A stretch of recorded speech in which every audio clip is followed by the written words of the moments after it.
Estás escuchando El Descampao.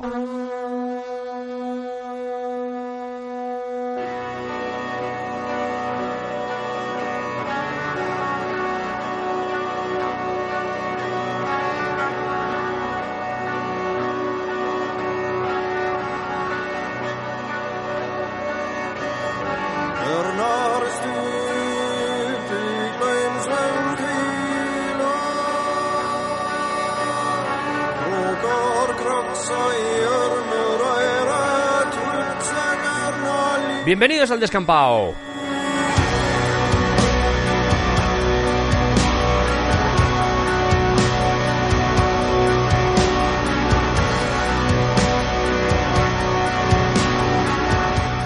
Continuamos con nuestro viaje a través de la cultura vikinga. En el anterior programa os hablamos de la etimología de la palabra vikingo, os hablamos de cómo eran físicamente esos vikingos, de dónde venían, os hablamos de maquillaje, os hablamos de tatuajes, os hablamos de muchas cosas, incluso de higiene, que viendo las costumbres que tenían sus coetáneos, pues era bastante revelador.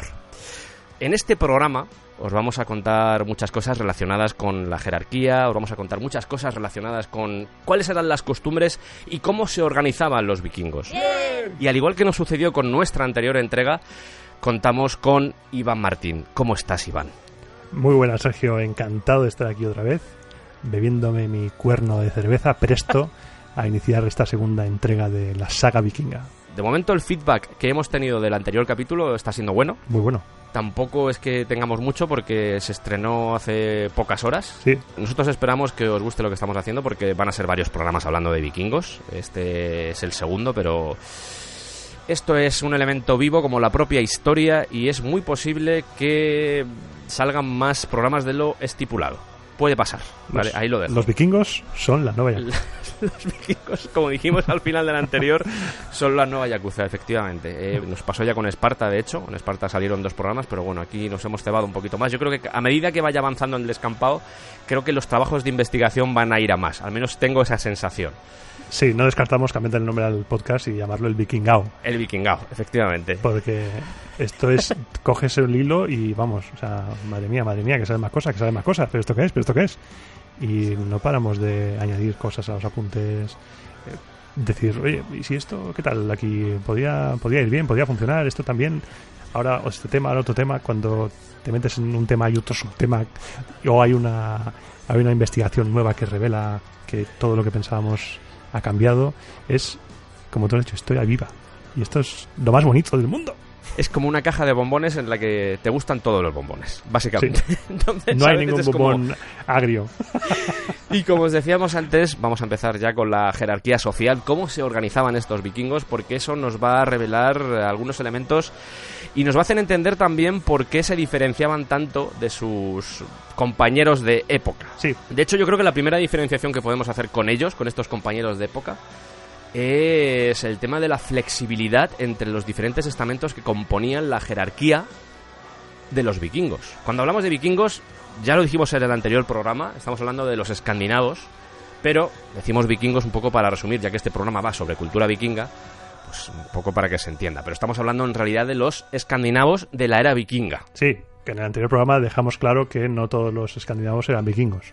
Exactamente, y la organización social, estamos hablando de los escandinavos de la era vikinga, porque vamos a ver que a medida que fue evolucionando esa era vikinga, pues fue cambiando también la jerarquía social y el comportamiento que tenía. Y como decía antes, el tema de la flexibilidad, porque funcionaba en ambas direcciones. Quiero decir, tú podías estar abajo y podías subir hacia arriba, pero es que también tú podías estar arriba y bajar hacia los infiernos. Esto no era como en el resto de sociedades de su época, del Alto Medievo, por ejemplo, en el Reino Franco. O sea, aquí estabas arriba y un fatal golpe del destino te podías estar mañana recogiendo mierda de vaca. Sí. Un esclavo podía llegar a ser un hombre libre, y un hombre libre podía llegar a ser un jarl, como veremos, un noble, e incluso podía llegar a ser rey. Eso en el medievo continente, o sea, en el medievo del resto de Europa, inconcebible. Eso es inconcebible. Tú nacías siervo y morías siervo, pasara lo que pasaba. A la hora de estructurar la sociedad vikinga, imaginemos la pirámide típica social que hemos visto todos en los libros de historia. Pues vamos a ver 3 escalones más 1 en la cima. Son 4, entre el tercero y el cuarto como muy difuminado, pero 4 escalones. En la base tenemos a los Thrall o Thrall, los esclavos, la mano de obra. Nosotros, sí, en el siglo XXI. Sí, hola. Para entendernos. Hola, ¿qué tal? Somos los Thrall. Somos los Thrall. Los Thrall. Los Thrall. Un poquito más arriba tenemos a los Carl, a los Bondi, a los hombres libres, a los que son campesinos, granjeros, pero libres, artesanos, comerciantes. Son pequeños propietarios o arrendatarios. Sí. Un poquito más arriba tenemos a los Jarl. Estos ya son los peces gordos. Grandes terratenientes con esas casas, esa legión de esclavos que tienen que administrar las haciendas. Y un poquito por encima tenemos al rey, que es ya el jefe de los Jarls, que ese ya está por encima. Pero que no se confíe en ninguno de esos eslabones, porque en cualquier momento te puedes ir al garete. Incluso un rey podía irse al garete. Es curioso, Incluso un rey, porque los reyes se elegían. Que fíjate que a medida que se fue introduciendo la cristianización, la figura también de estos monarcas fue evolucionando. Pero bueno, de eso hablaremos después, porque va a haber un punto dedicado solo a los reyes. Sí. Y el tema del cristianismo es muy interesante también, cómo fue influyendo en los cambios sociales, porque han pasado 300 años de era vikinga y desde el principio hasta el final veremos que al final es irreconocible prácticamente el modelo social. Cambia por completo.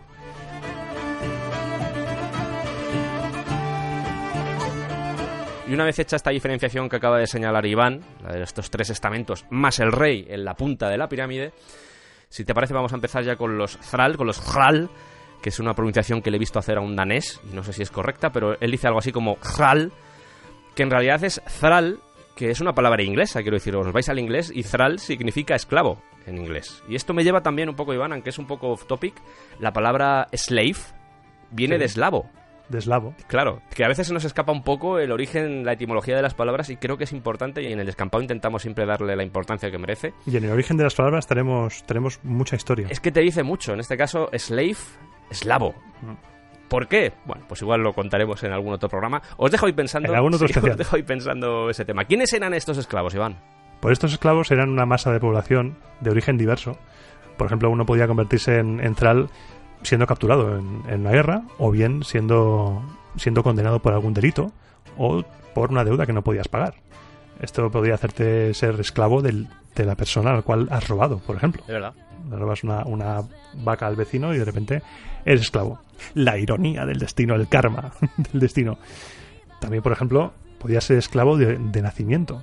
Si tu madre era esclava y tú nacías en ese contexto de esclavitud, tú eras esclavo, tú eras propiedad de tu señor.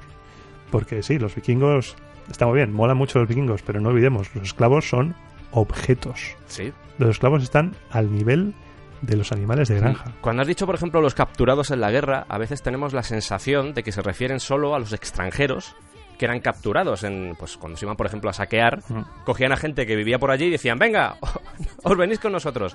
Pero también entre ellos guerreaban. Y, por ejemplo, un noruego podía tener esclavos daneses. Sí. Porque, como cualquier sociedad de aquella época, aquí todo el mundo guerreaba con todo el mundo. O sea, no eran un pueblo unido. No eran un pueblo unido, efectivamente. Y no se llevaban bien normalmente.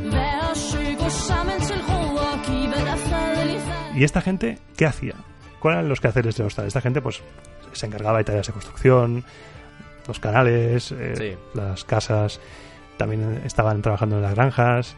Y también servían como cash, porque se comerciaba con estas personas y había vikingos que se ganaban muy bien la vida vendiendo esclavos. Es que era un negocio salvaje el tema del esclavismo para los vikingos. O sea, hubo un momento en la historia de los vikingos en que lo que más beneficio les daba eran los esclavos. Sí. Porque tenían mano de obra propia para poder crecer, incluso para generar colonias, porque cuando tú generas una colonia tienes que construir desde la raíz. Y teniendo esclavos era todo mucho más sencillo, porque construir una casa, luego hablaremos de ella, pero llevaba su tiempo y llevaba su trabajo. Y también, por supuesto, para mercadear y sacar beneficio de aquellos esclavos, porque... Se cuenta que por un hombre fuerte, por una persona que sea apta para el trabajo físico, se llegaba a pagar hasta 24 vacas. Que ya está bien, ¿eh? Que está bien, ¿eh? Joder, 24 vacas. Y una mujer, 8 vacas. Si, por ejemplo, yo que sé, capturabas a 4 personas, pues te ibas con el barco lleno de vacas. Te convertías en un jarl. Es que era eso. Ya no solo para el segundo nivel del escalafón, que eran los Carl, sino incluso para los propios Jarl, los Jarl que estaban a un nivel inferior a los Jarl potentes, que estaban casi rozando ser rey.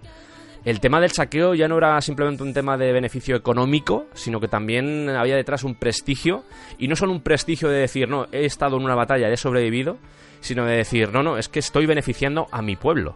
Que, por cierto, no tenemos que ver a los esclavos como gente que está en la plantación de algodón. Seguramente sucedía también, pero vamos a intentar un poco salir de ahí. Los esclavos, la entidad que tenían los esclavos dentro de la sociedad, obviamente eran esclavos, eran ninguneados, eran como objetos, pero a pesar de eso se podía ver a los esclavos trabajando muchas veces con los Carl. Era habitual, quiero decir, no es esto típico de plantación de algodón de Estados Unidos, de los esclavos negros trabajando en los cultivos y mientras el señorito con los pies puestos encima de la mesa diciendo venga, trabajad, sino que aquí había un poco más de comunión. Aún así, seguían siendo esclavos. Al final del día, como diría en inglés, at the end of the day, Sí. eran esclavos, pero el sentimiento de comunidad era lo que lo diferenciaba por completo del resto. De hecho, es que las esclavas funcionaban también de niñeras. Al igual que comentábamos con Esparta, cuando hablamos de lo de los esclavos y las niñeras, tú no le vas a dejar tu hija o tu hijo a cualquiera. O sea, que había cierta relación de confianza, más allá del miedo que pudieran profesar ya no solo los Khal, sino también los Jarl, que al final eran los que más, o los Jarl, que eran los que más esclavos tenían. Quiero decir, muchas de estas relaciones se basaban en el miedo, pero a pesar de eso yo creo que... Se llegarían a establecer vínculos de mucha confianza. Y tú imagínate, ponte en el papel de una persona que ha vivido toda su vida como Thrall en la casa de un Jarl, Sí. y que de repente el Jarl le ofrece la libertad. Pues esa persona no ha conocido otra vida. Es posible que no sepa vivir en libertad, porque no sabrá qué hacer con su libertad. Y no todo el mundo quería ser libre. Porque sí, amigos, podías comprar la libertad. Aparte de que te la podían ofrecer, la podías comprar o bien podías acabar de pagar tu pena. Pues en este caso tenemos constancia de que se hacía una ceremonia en la cual ese hombre libre le servía simbólicamente una cerveza a su amo por última vez. Eran muy cerveceros los vikingos, ¿eh? Eran muy cerveceros los vikingos. Cerveceros. Hemos estado viendo cosas sobre el tema. Y lo de la cerveza, quiero decir, hasta niños. Bebía todo el mundo cerveza. Todo el mundo. Por supuesto, esto es lo que tenemos en los escritos y lo que está reflejado. Yo no me imagino, no sé si esto se puede mostrar a través de la arqueología, pero al menos lo que hemos visto nosotros es que, obviamente, la cerveza, por supuesto, no tenía tantos grados como puede tener ahora, pero a pesar de eso, imaginar a esos niños bebiendo cerveza, pues es cuanto menos curioso. Es que con el frío que debía hacer, Sí. si no te achispas en invierno, Sí. te mueres de frío ahí. Ojo, que el alcohol engaña mucho porque el alcohol no calienta el cuerpo. Bueno, pero te calienta el espíritu.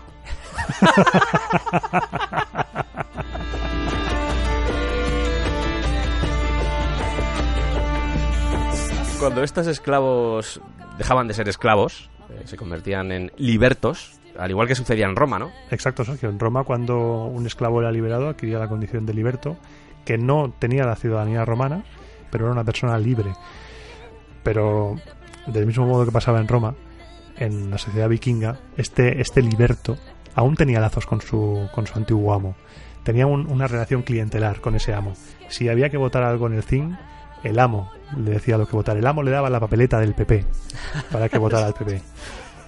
Necesitaba la aprobación del amo para casarse, para emprender un negocio, para mudarse. Porque tú imagínate, como he dicho antes, ese esclavo que de repente es libre y tiene toda su vida por delante. Y eres una persona con 40 años, anciana ya, para la era vikinga, y de repente eres libre. ¿Qué haces con tu vida? Dependes de una muleta que es tu antiguo amo. Y además, una cosa más, un detalle muy importante: si tú emprendías un negocio y morías sin descendencia, ¿a dónde iban todas las ganancias? Al antiguo propietario, a la buchaca. Qué bien, ¿eh? Qué maravilla. Con lo que eres liberto, sí, pero eres libre, no sé. Eran libertos, que en realidad no deja de ser un esclavo liberado, pero no es un hombre libre. Tiene una marca. Claro, hasta que no pasaban 2 generaciones, seguían siendo esclavos. Libres, pero esclavos. Entonces era como una especie... Es como tener la marca del premium de Claro, prueba. estás con la versión beta de ser hombre libre. Exacto. Y te tiras 2 generaciones, que son 2 generaciones, estamos hablando de mucho tiempo, 2 generaciones enteras, en las que tienes que esperar para poder votar en el 5. O sea que estamos hablando de que igual, cuando nos referíamos a esa diferenciación que hay dentro de los propios estamentos, precisamente hablábamos de esto. Que, por ejemplo, tenías a un esclavo, pero que era un esclavo como a medio nivel. Estaba entre ser un hombre libre y ser un esclavo. Es un portero delantero. Y todo esto me sorprende porque aquí está dando por hecho que tú podías comprar tu libertad. Había diferentes casos. Tú lo has dicho antes también muy bien. Podías, por ejemplo, si tenías algún tipo de deuda o habías robado a alguien, te podías convertir en esclavo de esa persona y cuando supuestamente habías saldado ya esa deuda, pues podías recuperar tu estatus. O no. En realidad no sé muy bien cómo podía funcionar en estos casos porque obviamente habías hecho algo malo para la sociedad. Y para los vikingos o para los escandinavos, la sociedad, el concepto de comunidad, era lo más importante que había, prácticamente. Claro, tú volvías, cuando pagabas tu pena después de ese delito que comentas, tú volvías a ser libre, pero ojo, tú has sido el ladrón que ha estado pagando pena ahí. Claro. O sea, que a nivel de comunitario... Y estás marcado, vas a ser señalado. Pero en el caso, por ejemplo, de la gente que era esclava de nacimiento, el hecho de que pudieran comprar su libertad, lo que demuestra es que algún derecho tenían.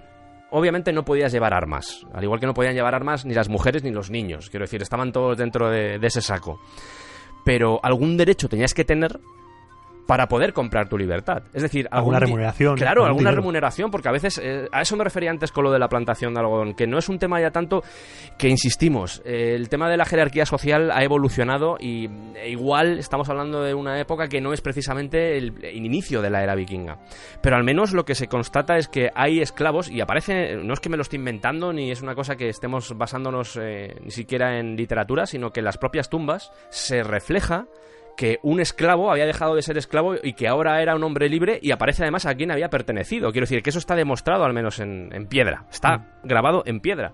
Por eso digo que sorprende al menos y nos lleva a lo mismo que sucedió con Esparta, que sí, que había muchos esclavos. De hecho la mayoría de la población eran esclavos, al menos en Esparta, eso se vendía. Sí. Y de hecho cuando estuvimos hablando de ello nos preguntamos, oye, ¿en realidad eran tantos? Claro. ¿En realidad se les trataba tan mal?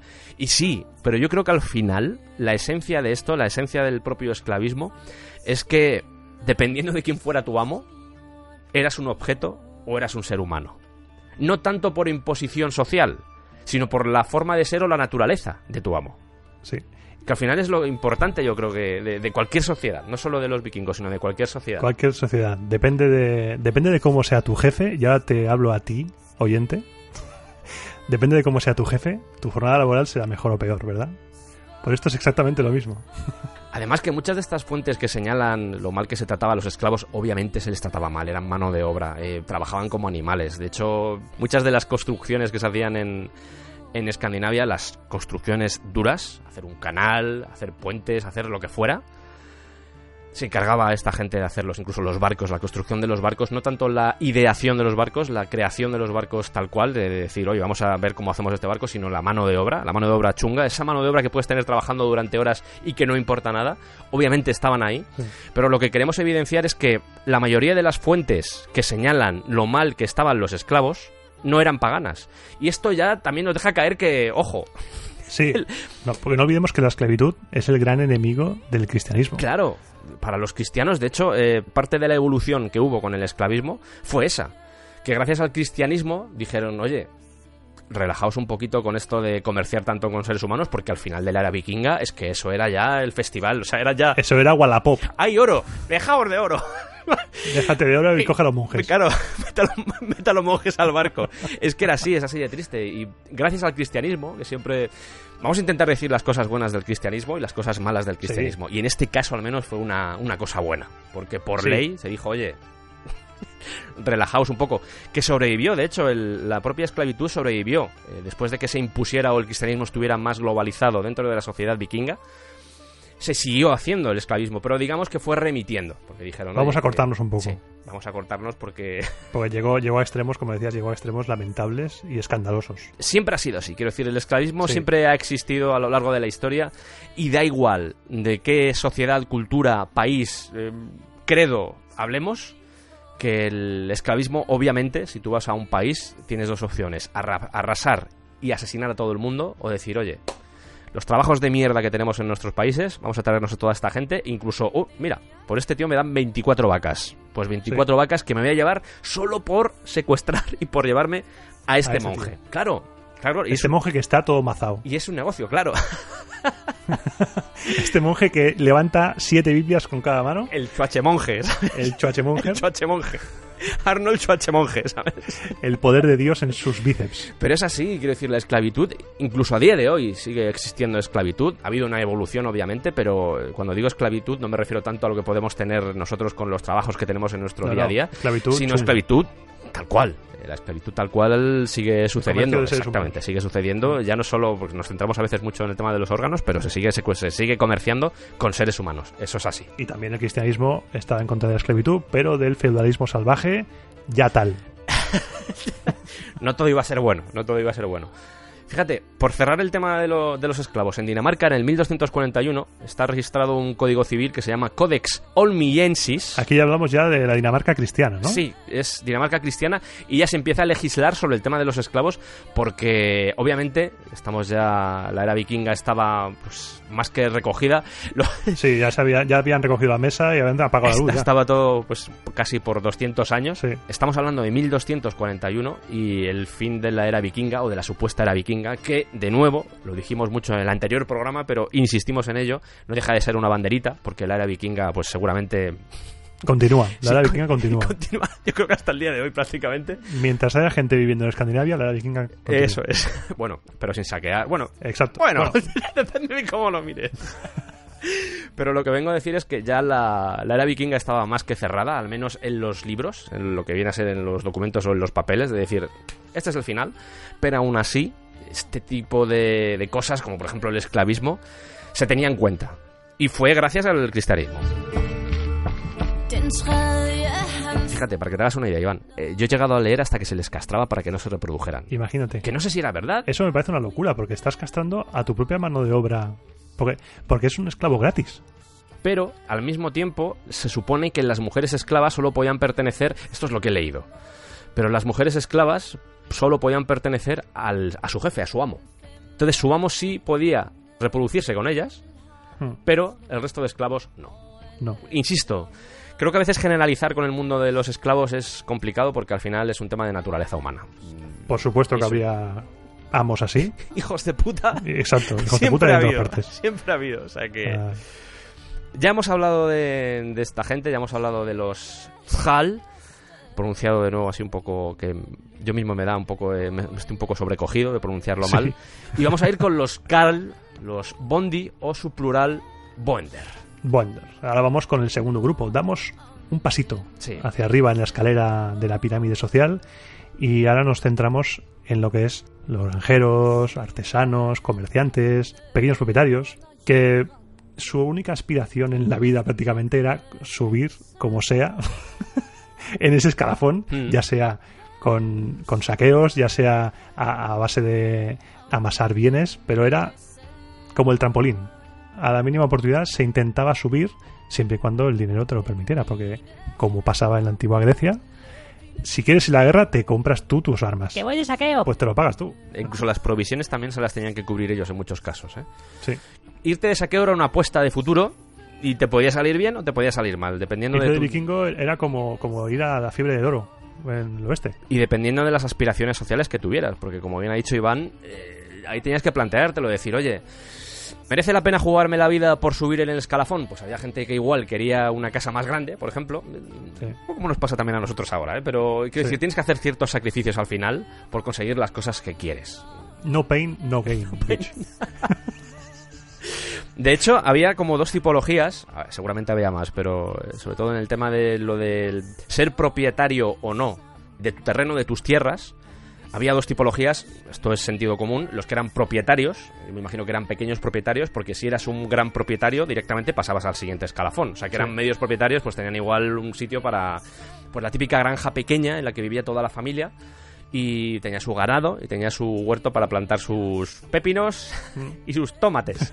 Y sus lechugas. Claro, pero además de esta tipología yo me imagino que al igual que hablábamos de la evolución de los esclavos, hubo una evolución dentro de los Jarl, Sí. y a medida que tenían más terrenos, se los alquilaban a los Karl. El objetivo de los Jarl siempre fue, es y será, hacer la línea entre los Thrall y los Karl lo más finita posible. Mientras ellos ganan mucho dinero. Entonces esta gente, los Karl, tenían, aparte de aspiraciones, tenían obligaciones. Ujú. No olvidemos que tenían que reproducirse, por ejemplo. Sí. Tenían que tener descendencia Ujú. para poder hacer que la comunidad prosperara. De hecho, parte de lo que vamos a hablar de la mujer después está muy basado en este enfoque reproductivo, ya no solo de los vikingos, sino de cualquier sociedad de esta época, porque cuando tu mujer tiene, qué sé, en 3 años 6 embarazos, Es una salvajada. es una salvajada, pero al final es como decir, oye, es que tenemos que sobrevivir como especie. Quiero decir, el enfoque de supervivencia que tenían en esta época no es el que podemos tener ahora, por ejemplo, en una sociedad más acomodada, sino que en esta época era como, oye, es que si no nos reproducimos, uno, no vamos a tener mano de obra, porque no solo eran los esclavos, trabajaban mano a mano, y dos, si queremos que esta sociedad evolucione, necesitamos crecer. Y si no nos reproducimos, no vamos a crecer. Al ser hombres libres puros, estos Karl, también eran los que votaban en la asamblea. Y elegían, por ejemplo, a los Jarl, incluso a los reyes también. Sí. Aquí ya podemos entrar un poco, aunque hablaremos después de todo el tema del Thing o del Althing, dependiendo de la zona donde se hubiera creado esta asamblea en la que la gente se reunía y se decidían cosas, además que era también una especie de encuentro entre sociedades diferentes dentro de una misma zona. Sí. Hablamos de zona, ni siquiera de países, de zonas o identidades, pero el hecho de que pudieran votar al menos ya refleja cierta, vamos a decir, no quiero llamarlo democracia porque en realidad no es una democracia, pero sí al menos una capacidad de decir, soy un ciudadano libre que está trabajando en pos de esta sociedad, ya no ni siquiera del país, sino de esta sociedad que me rodea, y mi opinión es importante. Que esto, en ese contexto histórico, Es es ciencia ficción. revolucionario, es revolucionario. Porque esto lo planteas en la corte del rey de Francia y se descojona en tu cara durante 2 días y medio. Y luego te manda a ahorcar. Es que nos reímos, pero es así. Es que es así. Es así, y esta gente es aquella que llevaba pieles, que no sabía hablar, que estaba sucia y que tenía cascos con cuernos. Es esta gente. Exacto. Luego, casualmente, a día de hoy, son de las sociedades más avanzadas en términos sociales. Y esto ya viene de lejos. No viene de ahora que los países nórdicos, oh, sorpresa, no. Ya de antes. 1000 años hace ya que nos llevaban ventaja esta gente. Es que te voy a hacer un spoiler de lo que viene después, Iván, pero Dale. el Althing, que se creó en Islandia, yo os animo a que vayáis a la Wikipedia Fío de la Wikipedia. y miréis cómo se llama el Parlamento de Islandia, porque os vais a llevar una sorpresa. Y se creó en esta época. Y no se quedan solo en lo del Thing, Sergio. Porque hemos encontrado algo también muy interesante. Hemos encontrado un par de cosas, al menos, que me han llamado la atención y que, de nuevo, no sé si creérmelas o no, porque me parece tan avanzado que es como... A veces es que se idealiza mucho Sí. la sociedad viking. Sí, y no sabes a veces cuánto tienes de broza y cuánto tienes de realidad. Pero, por ejemplo, si quieres yo menciono uno y tú mencionas el otro, porque de verdad nos ha sorprendido bastante esto. Venga. Tenían una especie de sistema de apadrinamiento de pobres e indigentes, que yo no sé si esto es verdad, pero al menos a mí me sorprende. De hecho, se los iban turnando en las casas para que pudieran comer. No sé hasta qué punto, analizando ya no solo el concepto de sociedad vikinga, sino el concepto de sociedad en general, esto se podía llevar a cabo.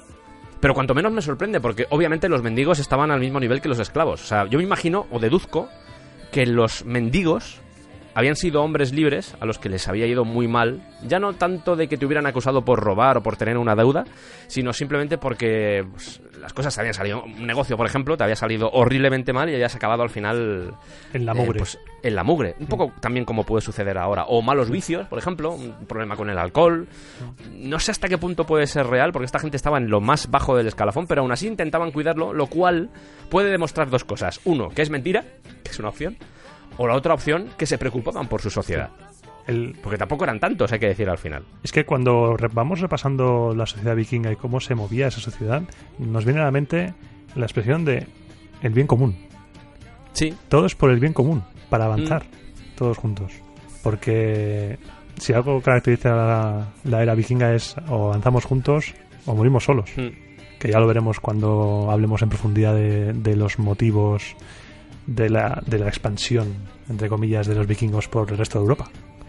Hemos dado ya una pincelada, por ejemplo, con lo de los libertos. Cuando tú tienes que estar 2 generaciones para acabar siendo una persona libre de verdad, un hombre libre de verdad, ¿qué te queda? Te queda buscar fortuna.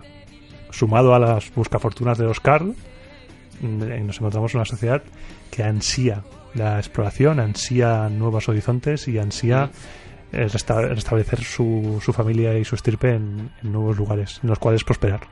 Que es al fin y al cabo lo que todos los seres humanos queremos en nuestra vida. Solo que muchas sociedades, esa colonización, lo hacían con territorios ya ocupados. Sí. Y al menos los vikingos, no siempre, pero en muchos casos, lo hacían en territorios en los que yo creo que no había nadie. Sí.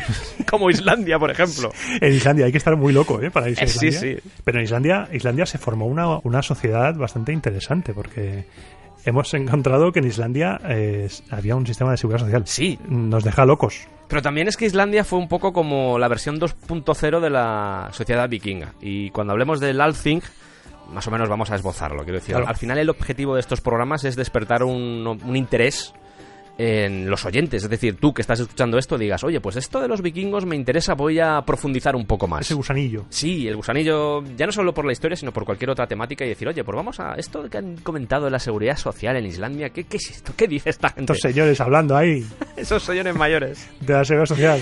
Ya tenemos a los esclavos, ya tenemos a los hombres libres, a los Karl, y nos queda el último escalafón, antes del escalafón final, que es una película de Steven Seagal, escalafón final, ¿sabes? Es un poco... Sí, Steven Seagal partiendo cuellos. Un fabricante de escalafones que está retirado y de repente tiene que volver a ser un asesino en serie, como es Steven Seagal. Le queda una semana para jubilarse.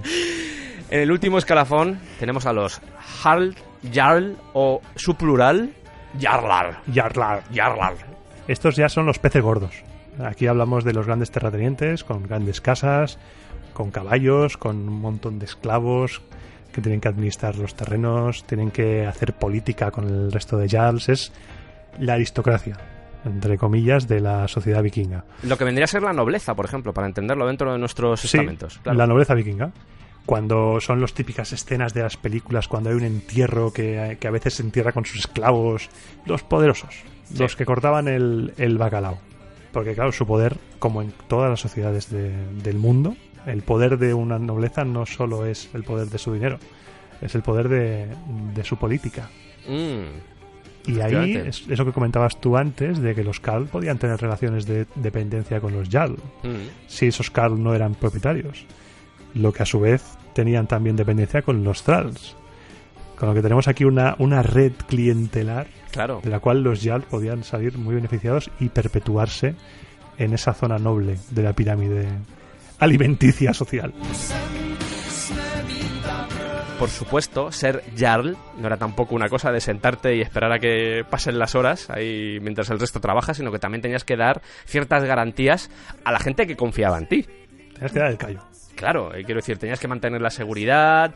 En cierto modo tenías que cuidar de la comunidad y decir, oye, estoy yo aquí y si hay algún problema podéis contar conmigo. De hecho, por ejemplo, muchas de esas incursiones que se hacían, sin ir más lejos a las que se hacían en las costas inglesas, muchas de ellas estaban pagadas por jarls que decían, oye, quiero crecer más, ¿os apuntáis? Y directamente los Karls decían, oye, vale, pues venga, lo que decía Iván, tráete las armas y nos vamos de viaje a saquear y a matar monjes. ¿Qué os parece? ¡Perfecto, chicos! Pero no olvidéis que este viaje y este saqueo ha sido patrocinado por el Jarl, del mismo modo que los romanos lo hacían con los espectáculos. Eso es. Ciudadanos, habéis disfrutado de este espectáculo de circo, pero no olvidéis que os lo ha dado Marco Licinio Craso. No os olvidéis, Votadme. No os olvidéis de mí. La política, amigos, es apasionante. Recordadlo cuando os vayáis a dormir. Recordadlo. Este pan que estáis comiendo gratis os lo he dado yo. Es que era un poco eso. ¿Y la política molaba antes más? Sí. Porque ahora te dicen vótame y no te dan nada. Claro. Pero antes por lo menos te daban un chusco de pan. Pero estaba muy basado en patrocinios. Cuando hablemos del tema de las incursiones vikingas, os vais a dar cuenta de que al final el tema del patrocinio era vital, porque si no, ¿quién pagaba el barco? ¿Sabes? Ahí está. Tú eras un hombre libre que te pasabas el año siendo un campesino, o siendo un granjero, cuidando de tu ganadería, o siendo un artesano, y de repente te decían, oye, vamos a vikinguear, y te decían, oye, ¿en qué barco nos vamos? No te preocupes. hay un Jarl que va a patrocinar este viaje. Tampoco podemos descartar que ese Jarl cobrara una pequeña tasa. Ya te digo yo que sí. Tú vente conmigo, que el 80%, pero el 80% es mucho. Venga, vale, el 85%. Vale. Y esa es otra. En muchos casos tenían que ir acompañando a los Carl, porque sí, tú podías amasar mucho dinero, mucha representatividad dentro de la asamblea, pero también tenías que dar el callo en las batallas. Quiero decir, porque al final esto era un tema de prestigio, y el prestigio había que conservarlo, y en la batalla se ganaba mucho prestigio. Y el honor es algo que no debías descuidar nunca. Si eso lo descuidas, acabas rápidamente bajando escalones en la pirámide. Te podían destronar. Y nadie quiere bajar escalones. ¿Verdad? Un Jarl no quería ser un Carl. Un Jarl, ¿qué quería ser? Un Jar Jar Binks. Jar Jar Binks.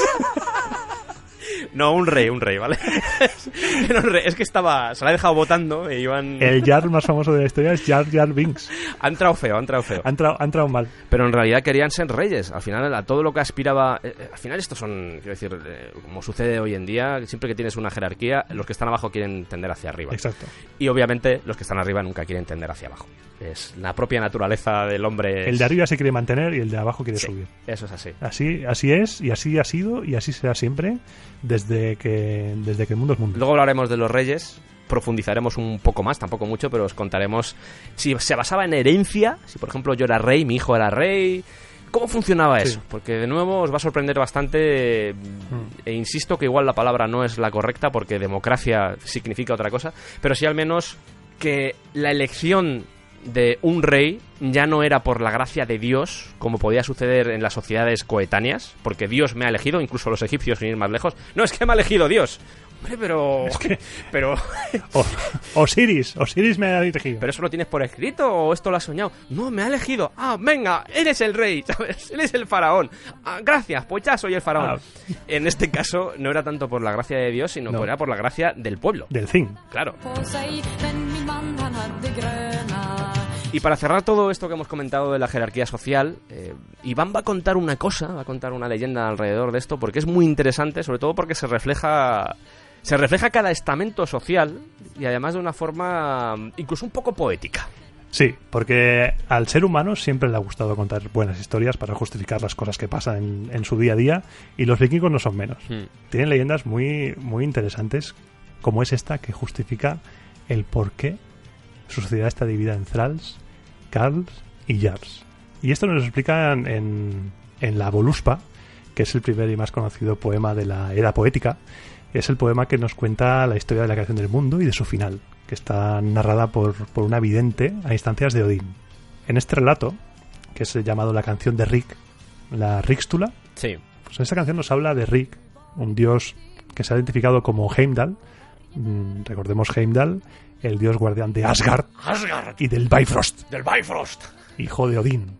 Y este Rig o Heimdall es el padre de las 3 clases sociales. ¿Cómo puede ser esto, Iván? Según este poema, Rig, Heimdall, pariente lejano de los humanos de Midgard, viajó por el mundo alojándose en las casas de aquellas familias que le acogían, haciendo honor a la hospitalidad vikinga de la que hablábamos antes, y según la cual las personas sin hogar tenían que ser alojadas y atendidas. Esto que dices es vital porque a veces se muestra a la sociedad vikinga como osca, como una sociedad que no era nada hospitalaria, que te veían y querían matarte, y está muy alejado de la realidad. Obviamente era una sociedad que se volvió muy beligerante, sobre todo por el tipo de divertimentos que tenían cuando salían de sus fronteras. Pero dentro de sus fronteras eran muy hospitalarios por un tema religioso, porque a Odín, a los dioses, en general, les gustaba mucho disfrazarse de seres humanos. Entonces, como nunca sabías si Odín te iba a visitar, tenías que estar siempre atento. Cuando digo Odín, digo otro dios, ¿vale? Pero, por ejemplo, Odín. Como nunca sabías si te iba a visitar o no y en qué forma te iba a visitar, eso te exigía ser siempre hospitalario. Porque si no eras hospitalario, pues igual Odín o cualquier otro dios se cabreaba un poco contigo. Igual la estabas liando. Exactamente. Pues este Heimdall, este Rig, hizo una primera parada en una casa bastante estartalada y pobre, en la cual encontró que vivían 2 ancianos, Ai y Edda. Ai, que significa bisabuelo, y Edda, que significa bisabuela. En esta casa destartalada estuvo con ellos durante 3 noches, comiendo su mala comida, humilde, pero mala al fin y al cabo. Sí. Y 9 meses después, sorpresa, Eda dio a luz un bebé llamado Thrall. Feo, oscuro de piel. Recordemos en el capítulo anterior que habíamos dicho que la belleza se medía en claridad de piel. Pues este era muy oscuro, Sí. feo, pero su fealdad era a la par con su fortaleza y su entrega en el trabajo duro de sol a sol. Este Thrall creció y se casó con Cyr, una mujer igual de fea que él e igual de trabajadora. Y su descendencia se convirtió en los Thrall, la clase más baja de la pirámide social vikinga, Los esclavos. los esclavos. Y además con unos nombres, Sergio, Sí. bastante potentes. Sí, porque este Thrall y esta Tyr, por cierto, Tyr con I latina, no con Y, que es el... No es como el dios. Claro, el otro Tyr es el potente, esto es THIR, como Thor o Thor, pero con I. Tuvieron descendencia y los nombres de la descendencia, Sí, pues tela. Los nombres en nórdico, pues eso, Hreim, Frosnir, típicos nombres nórdicos que si queréis os buscáis, pero lo interesante de aquí es el significado de esos nombres, Sí. que aunque no está seguro al 100%, se referían a cosas como jorobado, zoquete, testarudo, espalda encorvada, Pestilente. pestilente. Son lo más bajo de la sociedad Sí. y no se cortan en darles nombres grotescos y groseros. Como una especie de justificación también al final. Sí. Tú decías antes, al final muchas de estas mitologías, no solo la vikinga, sino o la nórdica en este caso, la germánica, a veces intentan justificar cosas que ellos son conscientes de que igual no están funcionando del todo bien, como sin ir más lejos las propias castas que hay en la India. Quiero decir, al final el hinduismo lo que intenta es decir, esto es que es por esto. Ah, vale, pues venga, nos lo creemos Vámonos. todos. Claro, y así no me siento tan culpable por tratar a esta gente como el culo, pero bueno, es parte de la esencia social. Entonces, Rick, no contento con esa primera parada, dijo, venga, vamos a seguir viajando. Sí. Y llegó a una segunda casa. Una segunda casa que estaba, oye, más apañada, mejor, había más comida. Oye, esto ya era algo más o menos ya humilde pero decente. Aquí en esta casa se alojaban Afi y Amma. Afi, que significa abuelo, y Amma, abuela. Estuvo con ellos, compartió comida y cama. Sí, otra vez. ¿Otra vez? Rick siempre llevaba la escopeta cargada, Siempre. ¿eh? O sea, era una máquina del amor. El sniper, es el Zeus vikingo. Sí, sí. 9 meses después, Amma dio a luz a un bebé llamado, oh sorpresa de las sorpresas, Carl. Un chavalín pelirrojo que, oye, tenía una habilidad para cuidar la granja bastante interesante. Este chaval creció, se casó con una mujer prudente llamada Snor y su descendencia se convirtió en la casta de los Buender, los hombres libres, granjeros y comerciantes. ¿Y cómo se podrían llamar esos hijos de esa casta? Pues aquí vemos un cambio. Sí, aquí hay evolución. Claro, no va a ser pestilente, no va a ser jorobado. Exacto. Porque puede quedar raro, ¿sabes? Aquí tenemos ya nombres como valiente, propietario, artesano, novia, dama. Luchador. Son nombres más luchador, son nombres más de no estamos en la mierda, estamos en la clase media y somos el motor de lo que es la evolución y el avance de la sociedad. Rick no se cansó. Rick dijo, no, hija, no. A mí me va la marcha, estoy en Midgard. ¿Qué hago en Midgard? Hemos venido a jugar. Pues de fiesta. A jugar. A por el bote. A por el bote OE. Rick continuó su particular gincana erótica por Midgard. Se alojó en una tercera casa, fastuosa, opulenta. Ahí había dinero. Nen, ahí hay dinero. Sí. Vamos a entrar, que aquí me dan de comer bien. Sí. Comió en abundancia, comió bien, yació bien con la familia, con estas dos personas que vivían ahí, que eran Fadir y Modir. Fadir, padre, Modir, madre. Father, Curioso. mother. Eso es.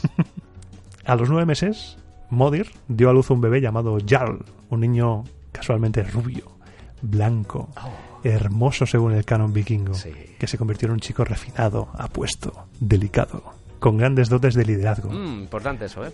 Importante. La diferencia en este caso es que cuando Rick supo que había tenido descendencia, fue y se lo llevó. Se llevó a Jarl. Porque este le gustaba, el resto no. Le gustaba. Claro. Exacto, el resto eran purria. Claro. Este se lo llevó. Este dijo, Lo hizo- este me ha salido bien. Este... Lo nombró su heredero, le enseñó el uso de las runas y el de la espada y le convirtió en un hombre sabio y en un gran guerrero. Cuando creció, se casó con Erna, una mujer aristocrática, hija de Hersir, que significa señor, una mujer refinada, sabia, delicada como él. Y su descendencia fue la casta de los guerreros y los gobernantes, los Jarlar. Sí. Y aquí tenemos que los nombres de los hijos ya es el top premium Gold Platinum. O sea, los hijos se llaman noble, heredero, muchacho, qué importante es llamarse muchacho en esta época. Y también hay uno que se llama Con o Conung, que es rey. Lo he hecho lo de Rig parece falso, por seguir con sí, ahora lo iba a decir. Este cúmulo, o este túmulo, ya que estamos hablando de vikingos, de chistes de mierda. Este Rig parece falso, parece ser que también es el que dio fruto a lo de rey. Sí. La palabra rey. En irlandés, por ejemplo, es ri. Pero claro, estamos hablando de los jar, estamos hablando de los jarlar, por usar el plural. Pero, claro, los reyes, ¿dónde entran los reyes dentro de esta historia? Porque sí, claro, nuestro querido amigo Jarl da nombre a los nobles, pero los reyes, ¿de dónde salen los reyes? Los reyes salen precisamente de la unión de Erna y Jarl, que solo tuvieron hijos varones, casualmente. Vaya. Y entre los cuales se encontraba uno que se llamaba Con o Conur, que es el hijo menor. Este es el que decías que significaba rey, ¿no? Claro, que este hijo menor era la leche. Superaba en todo a su padre, tenía, se comenta, la fuerza de 8 hombres. Venga. Podía escuchar a los pájaros, echa más ahí, echa. apagar incendios, calmar el mal, venga, oxidar el filo de las armas. Ya a tope, ya superpoderes. Y esto es lo que más me gusta. Sí. Apaciguar los corazones oxidados. O sea, eras un superhéroe, pero a la vez eras un intensito romántico. Sí. De este Conur es de donde procede la casta de los reyes. Y posiblemente sea el germen de la palabra king en inglés. Muy posible. Con, king, quiero decir, entra ahí... King Kong. Madre mía. Este programa estamos desplegando todas nuestras capacidades oscuras y perturbadoras del humor. O sea, pero podemos ir a peor. Sí. O sea, no os preocupéis que podemos ir a peor. Siempre. El fango nunca se acaba. Que es bonita la historia. Es una historia muy bonita porque sí, mientras en el mundo feudal eras un campesino porque te lo digo yo y punto. Sí. Aquí pues se busca una justificación que yo creo que Ai y Eda, los primeros de la historia, no tienen la culpa de tener una casa pobre. Están condenados. Exactamente. A veces los mitos, es curioso porque siempre nos hablan de orígenes. En este caso, sin ir más lejos, nos dicen, oye, que las sociedades, las diferentes castas, los diferentes estamentos que hay dentro de la sociedad se crearon así. Siempre se va a los orígenes, pero en realidad sí, esos mitos se construyen después y al final lo que intentan es justificar que simplemente esto te vino así y esa familia que al principio vivía mal, pues vivía mal porque su destino era ese, vivir mal. Pero al mismo tiempo esa flexibilidad social yo creo que es muy potente dentro de...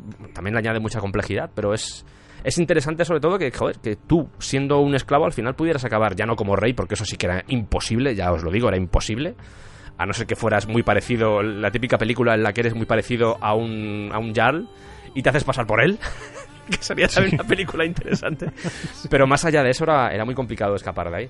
Pero me sorprende mucho, ya no solo esta historia que acabas de relatar, sino en general todo el tema de la mitología, la justificación siempre y la explicación que intentan dar, ya no solo a la sociedad en sí, a la organización social, sino también a lo que ven alrededor, a la naturaleza en sí. Y sobre todo las historias maravillosas que tiene cualquier mitología, porque a mí me encanta, a mí me vuelve loco el tema. Me parece maravilloso. A mí me chifla. Es precioso ver cómo intentan explicar cosas que a priori no entienden. Claro, porque se encuentran con algo que no entienden y no saben de dónde viene y le dan un sentido en su cabeza. Necesitan dar una explicación, sí, agarrarse a algo, porque lo desconocido da mucho miedo. Cae un rayo, pues ese rayo es porque Hefesto está ahí con su yunque, o Zeus está cabreado porque se le ha resistido la humana de turno. ¡Ay, Zeus, Zeus, picha brava! 2 escopetas tengo, Zeus, ¿sabes? Algún día habría que hacerle un roast a Zeus.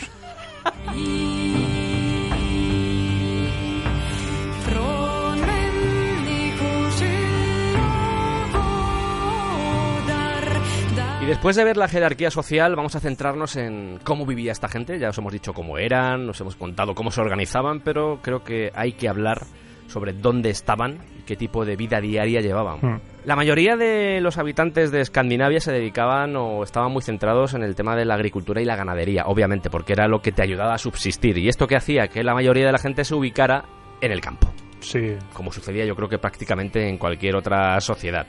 La época era prácticamente rural. Sí. Había ciudades y había pueblos más grandes, pero al menos las villas o las aldeas, o incluso los pueblos que había con vikingos o con nórdicos, eran relativamente pequeñas. Estamos hablando de 6 a 7 granjas.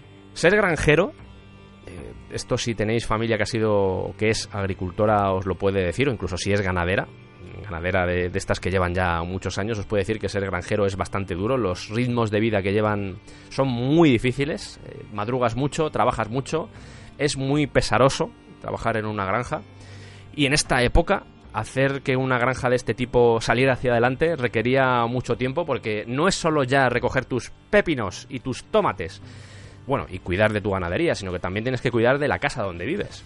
Porque actualmente, pues bueno, dentro de lo que cabe, vivimos en casas o vivimos en pisos que, bueno, sí, pueden requerir cierto cuidado, pero en esta época era o cuidamos la casa o se nos llena. O nos come la mierda. O nos come la mierda y nos come el agua y nos come todo, ¿sabes? Nos come la mierda, pero de verdad, ¿no? O sea, aquí, tú imagínate, o sea, esa pedazo de casa comunal. Sí.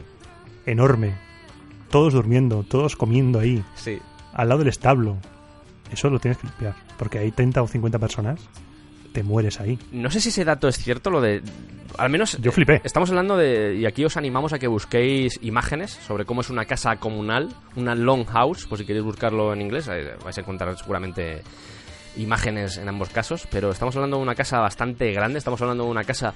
Aquí he visto diferentes cosas, he visto que medía 30 metros de largo, he visto que la anchura central, que era la parte más ancha, porque en los laterales, en los lados, era un poco más estrecha. Estamos hablando de entre 5 y 8 metros. He encontrado los dos números, o sea que debía andar por ahí. Por eso, supuestamente la parte central era la más importante, y estamos hablando de que aquí vivía toda la familia. Yo he llegado a encontrar datos, lo acaba de decir Iván, 30-50 personas cabían dentro. Yo creo que por caber, seguramente cabían. Que vivieran ya lo veo más complicado. Aún así, sí, aunque el concepto de familia en los vikingos era un poco especial, pero al menos la familia de sangre, que es la que vivía dentro de la casa... Estamos hablando de que aquí te podías encontrar pues a los abuelos, incluso si los bisabuelos, si habían sobrevivido, los tenías también por ahí, tus hermanos, los hijos, o sea, vivía todo el mundo dentro de la casa. Más que nada porque era la vía de supervivencia. La granja tenemos que verlo no solo como uno de los elementos más importantes de la sociedad, sino que también tenemos que verlo como un sitio donde... una especie de motor, en realidad. Ya no solo a nivel social, sino a nivel económico. Es decir, aquí tenemos que trabajar todos, sea niño, sea niña. Aquí tenemos que dar todos el callo porque es la granja, es lo que nos hace sobrevivir. Y si tenemos que levantarnos todos o estar bajo la nieve, que en este caso se cuidaban bastante de hacer ese tipo de cosas, pero si tenemos todos que dar el callo, vamos a dar todos el callo. Lo que antes comentábamos del descampado, lo del objetivo común, bueno, aquí, en este caso, se decía, vamos, exactamente se cumplía eso también.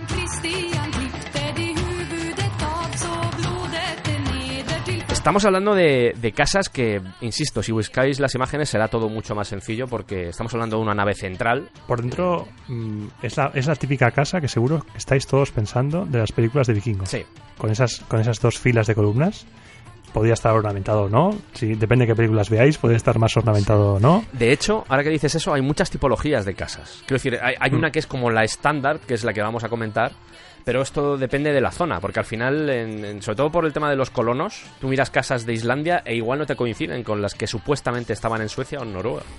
Básicamente porque al final te encargas de construir una casa que se adapte a lo que tienes alrededor. Y eso hace que las casas vayan variando. Claro. Hay incluso que bajo tierra. Bajo tierra, efectivamente. Hemos encontrado algunas que alucinas. Las casas excavadas o en zanja, que se llaman. Sí. Que a veces servían como almacenes, incluso para los herreros. Servían como lugares para poder trabajar, que eso me sorprende mucho porque en este caso, en el caso de los herreros, he leído que estaban hechas de madera y de mimbre, que en realidad la casa comunal que tú mencionabas, esta que estábamos diciendo, la de los 30 metros, en realidad también estaba muy basada en ese tipo de materiales. Los materiales que tenían alrededor, la madera, yo creo que era lo más... El material estrella y material peligroso. Sí, porque si caía un rayo... Pues, teníamos un problema. Igual podías tener algún tipo de problema, que cuando estábamos preparando el especial mencionaba yo lo de Japón, que también utilizaban ese tipo de construcciones basadas en madera y eso te podía dar bastantes disgustos. También, obviamente, metían piedra, tepe, que es una especie de trozo de tierra que está como recubierto de césped. Eso seguramente sería algo así como césped artificial, pero siendo césped de verdad, por hacer una analogía. Y los techos estaban hechos pues de los mismos materiales prácticamente. Podías encontrar también tepe, este césped, pero también paja, que yo creo que si la imagen típica estándar es muy de paja, o incluso tablillas de madera.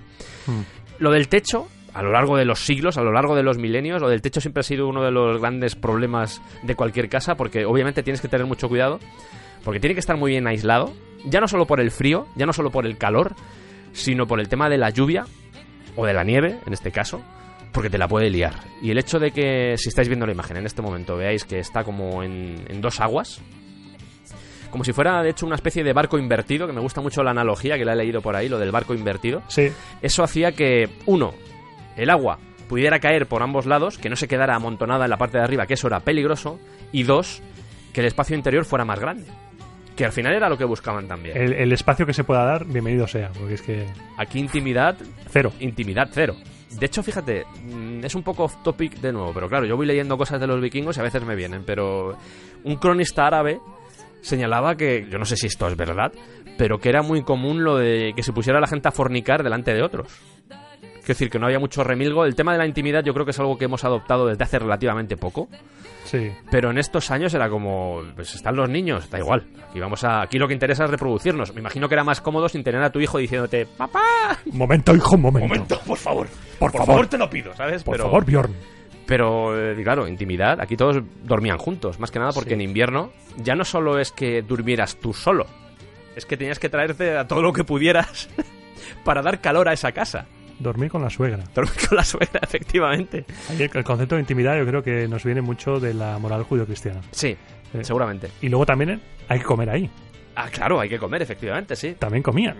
Sí. Y también tenían que calentarse, con lo que tenían en el centro una lumbre. Sí. La típica lumbre, con esa olla ahí, con la cazuela. Venga ahí, con todo el humo. Claro, pero ¿había chimenea? No. Efectivamente, no había chimenea. Entonces todo el humo que se generaba, porque estamos hablando de lumbre, es decir, no es como ahora que tenemos sistemas que no generan prácticamente humo. En esta época, pues tenía que haber bastante humo. De hecho, dentro de las casas, Si asas un jabalí, va a haber ahí una humareda. va a haber una humareda potente. Pero hombre, Sergio, ¿estás diciendo que no tenía ningún tipo de, yo qué sé, de agujero por algún lado para que saliera? Sí, tenían una claraboya en el techo, pero aún así, al menos los estudiosos, los que han estudiado las casas vikingas, dicen, oye, es que no es suficiente para que salga todo el humo, porque no es una campana extractora. De hecho, es como si tú tienes una campana en casa, hay humo, y la campana te dice, hombre, pues algo voy a sacar por aquí. Pero tiene que haber una absorción, y claro, una claraboya no absorbe. Entonces, obviamente el humo salía por ahí, pero yo creo que en el caso de las mujeres o de los niños, o los que más estaban dentro de las casas, los esclavos, por ejemplo, los que se encargaban más del tema de la cocina, tenían que estar tragando humo a saco durante días. Todos los días oliendo a humo y tragando humo. De hecho, se mencionan posibles problemas pulmonares relacionados precisamente con este tema. El ambiente que debía hacer ahí. Que en el programa anterior dijimos que se lavaban una vez a la semana. Los sábados. Puede estar vinculado a esto precisamente. Exacto, por supervivencia puede ser también. Porque el ambiente un viernes por la tarde, después de toda la semana ahí, sí, debe ser un poco complicado y un poco tenso. Un poco tenso, en plan... Olaf, tu suegra huele a carne seca. Olaf, por favor te lo pido. Por favor te lo pido, habla con tu madre. Habla con tu madre. Porque no solo había humanos. Recordemos que hay animales también. Hay animales, sobre todo en invierno, yo me imagino, porque durante el resto del año tú tenías tu valla, tenías tu cercado, y los animales, quieras que no, estaban dentro de ese cercado y no salían hacia afuera. Pero en invierno era como, bueno, pues si los dejamos fuera igual se nos mueren y se nos congelan todos. Igual se quedan muñecos. Entonces, incluso a veces para generar más calor... Bueno, había una división en realidad entre diferentes alas dentro de la casa. Estamos hablando de una casa de 30 metros, tampoco es que sea una casa de 6 kilómetros. Pero supuestamente la parte oeste era la que estaba dedicada más a los Karl, a los hombres libres que vivían en esa casa. Y la parte este estaba más enfocada a animales y esclavos. Esto, como siempre, como hemos mencionado anteriormente, pues esto siempre lo podemos coger un poco con pinzas, porque seguramente al final, en una casa tan grande, aunque estaba muy pensada para sobrevivir en invierno, de hecho tenía muy pocas ventanas, por no decir ninguna, al final yo creo que por donde más entraba luz era por la claraboya esta que había en la parte central, pero tenemos que entender que lo más importante, al menos durante una época del año, era aguantar el frío, y la mejor forma de aguantar el frío, lo hacen los animales, de hecho, es generar calor a través del cuerpo. Y seguramente animales, esclavos y los Karl, los hombres libres, estaban en el mismo espacio para sobrellevar el invierno. Igual durante el resto del año sí se cumplía esta máxima que era la de tú al este y así sobrevivimos, pero Al menos esto ya por deducción, por sentido común. Por lógica y porque dormir en invierno al lado de la vaca pues es mucho más calentito en ese invierno escandinavo. Y es algo, fíjate, incluso en Cuenca, preguntando a mis abuelos o bisabuelos, esto era algo que se hacía también ahí. Los animales en invierno se metían con los seres humanos. Otra cosa es que hubiera diferentes plantas. Por ejemplo, lo que podía suceder con los pueblos cántabros, que es una cosa que a mí siempre me ha interesado mucho. Que los animales se quedaban abajo, pero durante algunas épocas del año era como, no, aquí hay que aguantar y cuanta más masa corporal haya, mucho mejor, porque mucho más calor va a haber. De hecho, la razón por la que la cocina o esa lumbre que servía como cocina y como luz también estuviera en el centro, básicamente era para que ese calor se repartiera por toda la casa. Claro. Pero una lumbre no te calienta una casa entera. Ahí entra ya el cuerpo humano. De hecho, esto ya como dato, de nuevo off topic, los inuit, quiero decir que están preparados para aguantar el frío, duermen desnudos, porque el cuerpo humano genera una cantidad de calor cuando no tiene ropa por encima brutal. Así que os animo, chicos, a que durmáis desnudos. Esta noche probadlo, chicos. Bueno, pero ese inuit ahí levantándose a las 3 de la mañana para ir a mear, o sea, puede morir. Que fíjate, antes mencionabas tú lo de las casas excavadas o en zanja, que se llama de las dos formas, y en algunos casos se utilizaban ese tipo de casas como baños. Que eso tenía que ser también... Curioso, ¿eh? Oye, ¿no decías que querías ir al baño? No. Se me han quitado las ganas.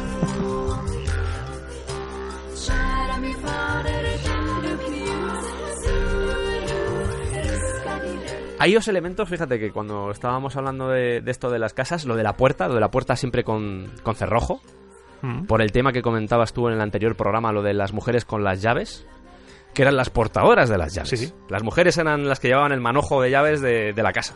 Y era un delito muy grave robar algo que estuviera bajo llave. Eso es, entre otras cosas la casa. Entre otras cosas la casa, no me robes las vaques.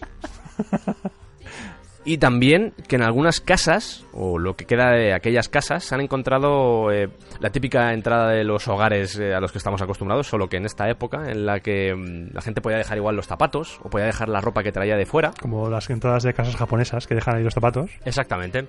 Y me sorprende mucho una cosa sobre las casas, que era que el señor de la casa tenía su asiento. Como el de Sheldon. Como el de Sheldon y como el de muchas familias, que este es el asiento de tu padre. Sí, eso es. Aquí se sienta tu padre. Siempre que hablemos de estas cosas de casas o de edificaciones o de arquitectura, de hecho, los muros interiores de las casas eran curvados, y yo os animo a que busquéis cómo funcionaba esta estructura, porque es muy interesante ver cómo clavaban los pilares y los metían bajo tierra, para que la raíz de ese pilar estuviera muy metido, muy profundo, para que aguantara los muros, pero en el caso, y por supuesto, con las fotografías es todo mucho más sencillo que la descripción que podemos hacer Iván o yo. Una de las cosas que más les sorprendía a los cristianos era que no tuvieran templos los vikingos, pero posiblemente tuvieron lugares de culto y adoración. Es muy posible. Todo culto tiene su lugar de poder o de comunidad con la divinidad. Supuestamente, al igual que sucedía con los pueblos celtas, estaban muy vinculados a la naturaleza. Pero a medida que fue la cristianización haciendo mella en la era vikinga, yo deduzco, y de nuevo aquí nos basamos en sentido común, que se construyeron cosas para que la gente pudiera ir, lo que ha dicho precisamente Iván. Las iglesias de madera, esas míticas escandinavas, pero ya son iglesias cristianas. Sí. Hola, para comer. Voy. Ya sabemos de dónde vienen, ya sabemos dónde viven, ya sabemos cómo se organizan, pero nos dejamos un elemento imprescindible, que es la comunidad, el clan. El clan lo era todo, y pertenecer al clan era lo más importante de la sociedad vikinga. Es que es lo que te definía socialmente, pertenecer a un clan. No hacía falta que hubiera vínculos de sangre. Eso que tú decías antes de las granjas, que había lazos entre ellos. Era esa unión ante la adversidad, que cuando se tuercen las cosas, lo que se mantiene es la unidad y el trabajar por el bien común. El juramento de protección unos a otros. Es muy bonito cómo el concepto de familia no solo era una cosa interna, sino que también se podía establecer con gente de fuera. De hecho, tenían una especie como de ritual, que esto ya lo comenté precisamente cuando hablábamos del tema de los fluidos, los escupitajos y esas cosas en el anterior programa. Comenté lo de la sangre, porque la importancia de los fluidos a nivel ya no solo simbólico, sino también energético, por llamarlo así. Sí. Estos hermanos postizos se hacían un corte en la mano, esa sangre caía en la arena, yo me imagino como una especie de rendición a los dioses, en plan, los dioses a través de la tierra pueden notar que es nuestra sangre, y esta unión, este lazo que vamos a fijar ahora, va a quedar sellado para siempre, a través de los dioses y a través de todos los que estén observando este gran momento. Con los dioses como testigos. Y esa comunión con la naturaleza que siempre era muy importante en la religión pagana. Y ellos chocaban la mano y esas dos sangres se juntaban y esos ya eran hermanos.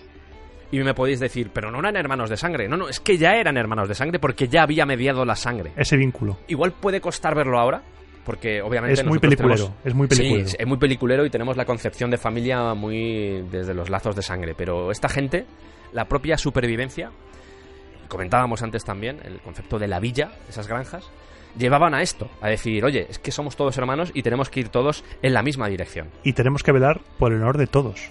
Cuando las cosas van mal dadas, cuando nos ataca un enemigo externo, tiene que prevalecer la unión de la comunidad, porque juntos podemos sobrevivir, pero separados vamos a morir uno a uno, ya sea por violencia externa, de hambre o por guerras entre nosotros. Y el pensamiento vikingo, yo lo que estoy viendo a medida que investigamos es un pensamiento práctico, y la unión hace la fuerza. Es algo tan sencillo que cuesta entender por qué ahora mismo nos encontramos así. Exacto. O sea, algo tan sencillo. O sea, nosotros no nos hablamos ni con el 95% de la gente que está en nuestro mismo bloque. Sí.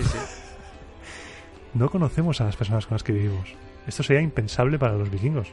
El ser humano, cuando adopta ese tipo de sentimiento de unidad, es cuando está en situaciones límite, como puede ser, por ejemplo, una guerra, efectivamente. Que aunque hay un espíritu de supervivencia personal, de decir, tengo que sobrevivir a esta batalla, a pesar de eso, cuando hay situaciones que son muy extremas, el ser humano es cuando más se une. Cuando hay un atentado, el resto del tiempo es un camino por la supervivencia, pero una supervivencia egoísta. Sí. Cuando al final, como sucedía con esta gente, si remamos todos juntos, seguramente las cosas van a ir mejor. Sí. Pero es mejor esa competitividad malsana que a veces tenemos en la sociedad y que al menos en esta época se dejaban de mierdas. Decían, no, es que si no nos juntamos todos nos vamos a pique. Totalmente. Y antes de irnos a pique, aunque tú no me caigas del todo bien, tú eres mi hermano y yo voy a luchar por ti. Porque tú mañana vas a luchar por mí. Y eso es algo que hemos perdido. Sí. Y que en este tipo de sociedades, me imagino que al ser más pequeñas también era más sencillo. Pero es bonito que sucediera eso. Y que tuvieran ese sentimiento de comunidad y que fuera tan importante. O sea, el honor, tú antes lo mencionabas, el honor era tan importante dentro de la comunidad. El hecho de que el clan fuera el eje sobre el que se movían socialmente. Ya no es simplemente el tema de la jerarquía, que obviamente tenía mucha importancia, Sí, pero eso es otra cosa. Ese elemento de comunidad como camino de la supervivencia, más allá de saqueos y más allá de cualquier otra vía que quisieran hacer. Pero el tema de la comunidad, de decir, no, todos a la vez, en la misma dirección. Es que igual tu Jarl vivía a 2 jornadas de distancia, o a 1 jornada de distancia. No tenía por qué estar en tu misma villa, en tu mismo pueblo. Y en el fondo lo que prevalece es estar unidos. Luego a esos clanes se les ponía nombre, tenían nombre esos clanes. Es verdad. Normalmente se cogía el nombre de algún ancestro importante o de alguna persona que hubiera sido la impulsora de ese núcleo de población. Y se cogía y se le ponía la terminación ung o ing. Por ejemplo, Ilfing o Skoldung. Y con los apellidos pasa algo similar. Sí, no tienen apellidos como tal como nosotros. O sea, los apellidos son el nombre del padre. El nombre del padre añadido un son si eres niño o dotir si eres niña. Yo he visto más, sinceramente, son, al menos en los tiempos que corren, Sí. lo típico. Olafsson, el hijo de Olaf. Sí. Johansson, el hijo de Johan. Yo soy Funcionaban así, ¿eh? Iván Antoniosson. Antonio.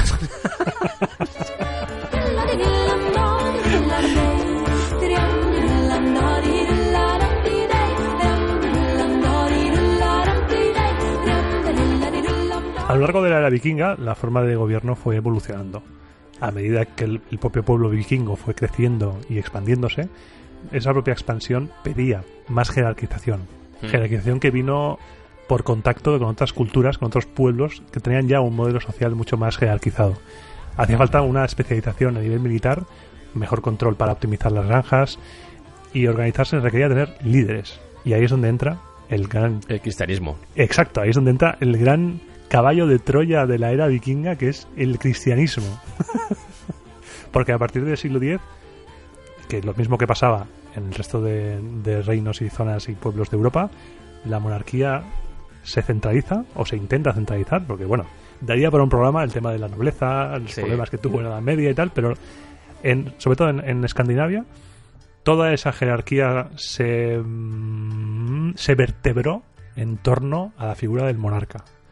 Y pasar de aldeas, pueblos, clanes a el reino de Dinamarca, reino de Suecia, Noruega. Sí, que vamos a ver que, de hecho, la creación de esos reinos, o que ya existiera un rey que centralizara todo lo de una zona, hizo que muchos se fueran a colonizar otras zonas, porque decían esta mierda yo no la quiero. Yo me piro, a mí os habéis vuelto muy comerciales, yo me voy. Y de hecho, sin ir más lejos, Islandia se creó así. O sea, Islandia se creó por gente que dijo... Esto fue un poco antes también, fue en el siglo IX, pero estaban en Noruega y el rey Harald I, que me gusta mucho el apodo, que es el de la hermosa cabellera, que es un apodo de esos chulos. Es chulo. Dijo, oye, yo voy a unificar y centralizar todo bajo mi mando, ¿qué os parece? Entonces hubo muchos que dijeron, no, vámonos de aquí.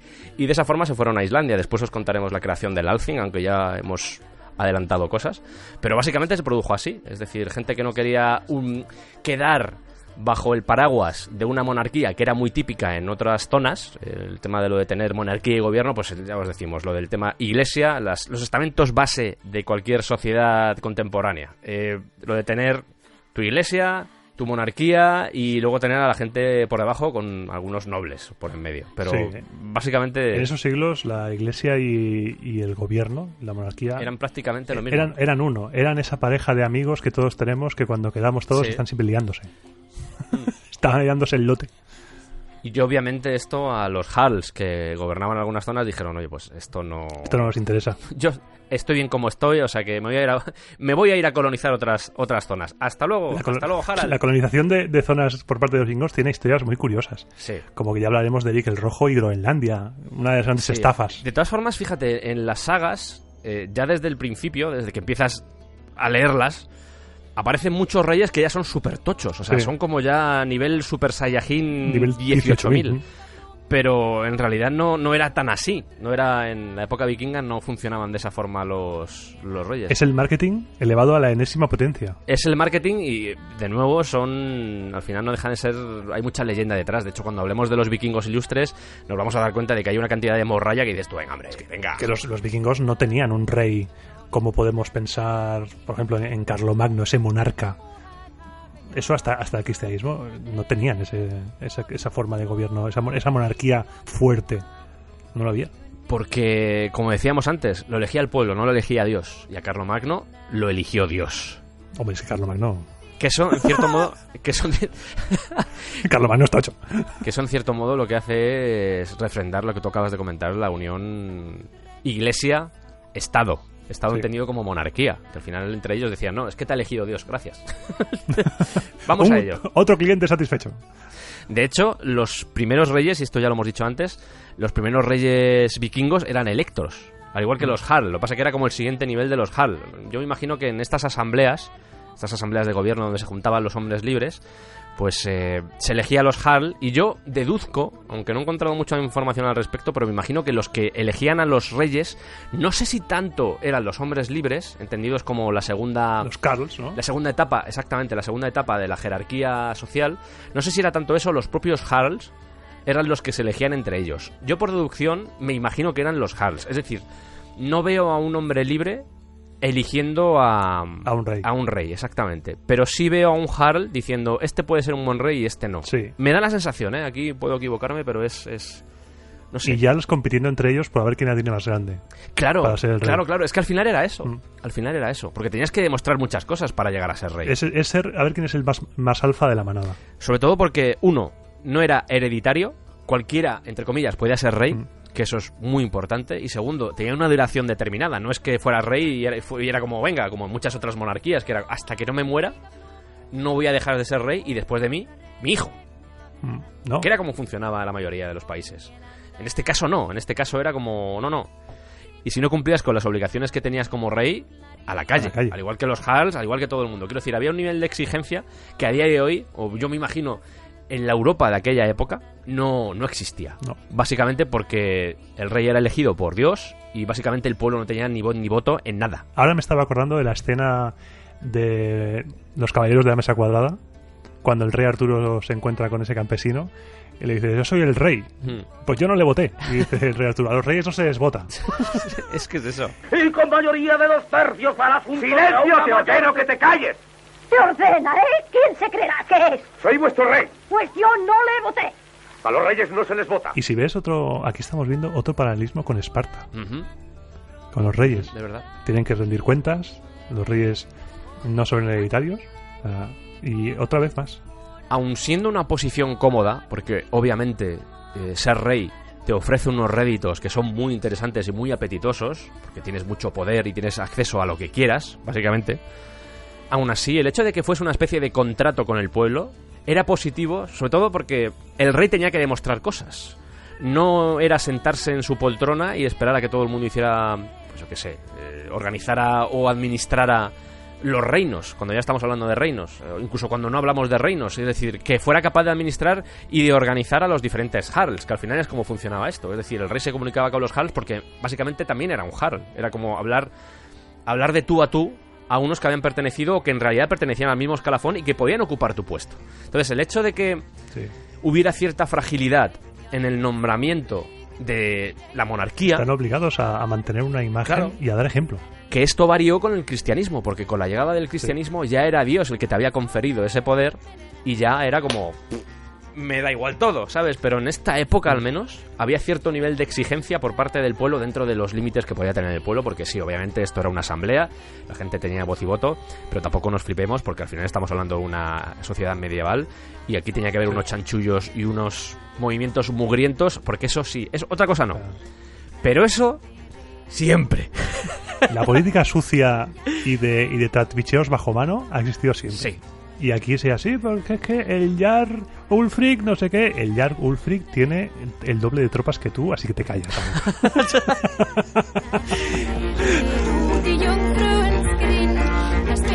Esto lo dejamos ya caer en el primer capítulo y seguramente lo comentaremos en el capítulo sobre los vikingos en guerra o el terror de Europa, ese terror que azotó a Europa durante 3 siglos.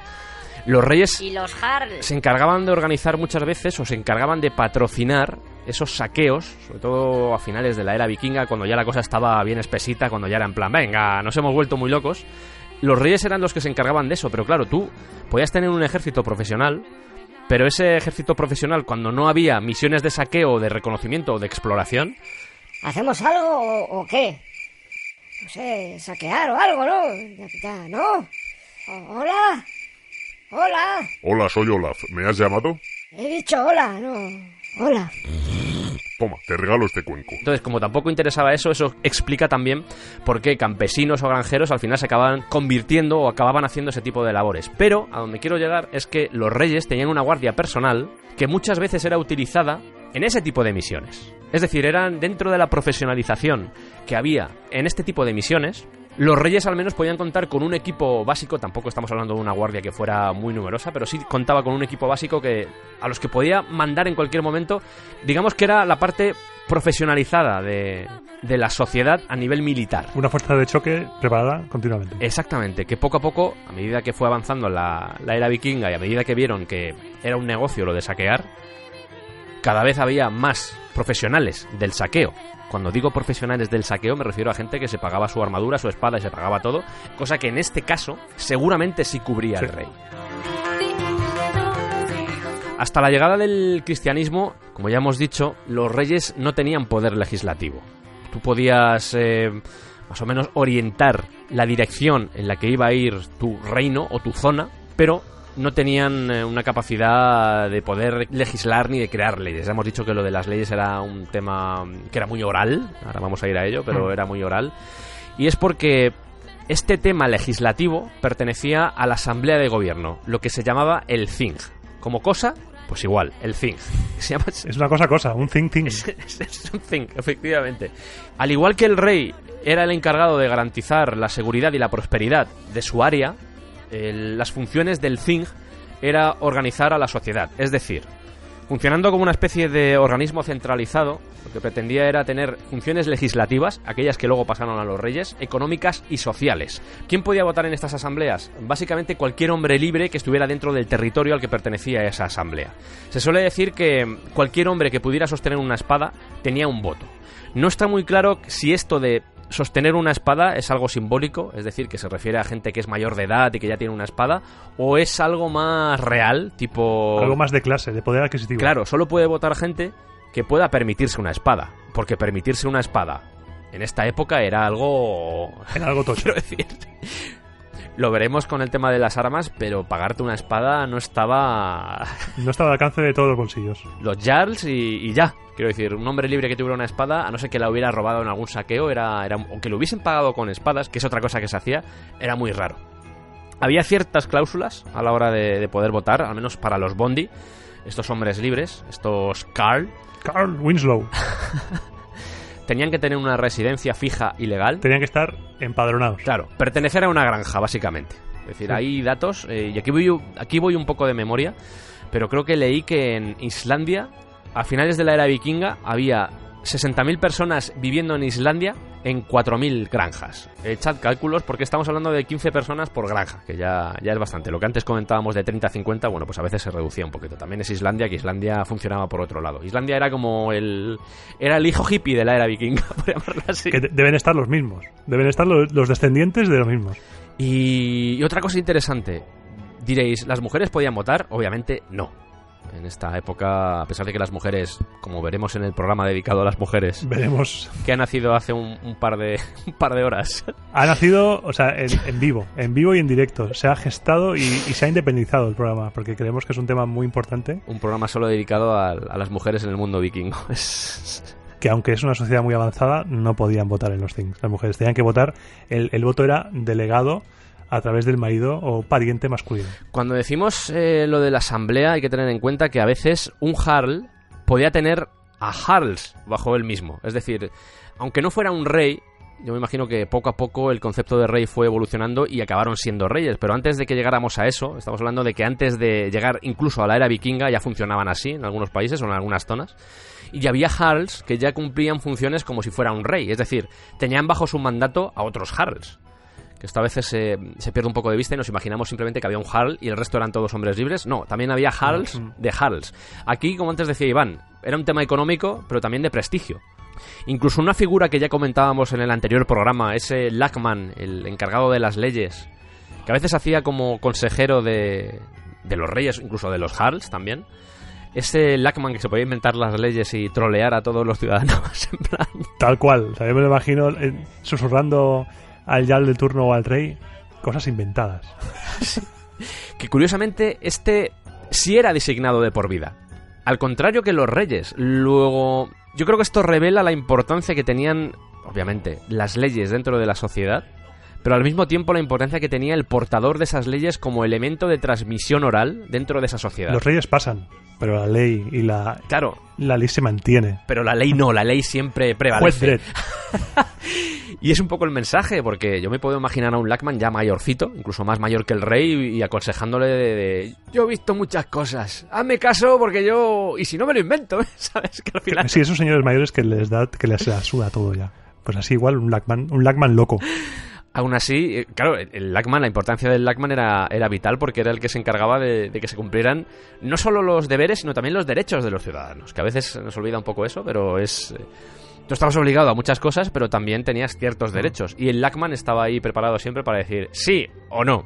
Luego ya esta función del Lagman como que se trivializó. Se va diluyendo. Sí, a medida que va evolucionando la era vikinga, ya, digamos que los Lagmans ya pasan a formar parte de las grandes familias, que al final es...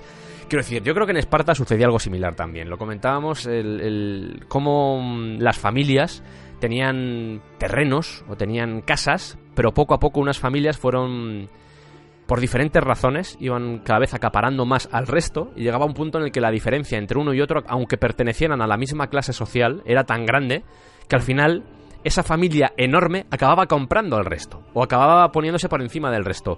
Y aquí pasaba exactamente lo mismo. Poco a poco esas familias de HAL se hicieron tan poderosas, a base de unificar, yo me imagino que a base de comprar a otros HALs, a base de decirles, oye, yo te compro esta zona, tú si quieres dame un porcentaje, y el porcentaje que me des me parecerá bien. Tú sigue cuidando de tus hombres libres, que te sigan cultivando tu zona, pero yo quiero sacar beneficios. Y al final lo que acabó desembocando esto precisamente es la aparición ya de reyes tal cual, entendidos como monarcas, como en el resto de Europa. Es decir, yo creo que si juntamos el tema religioso y juntamos esto que acabo de mencionar, al final lo que acaba resultando es una persona que tiene ya todo el poder.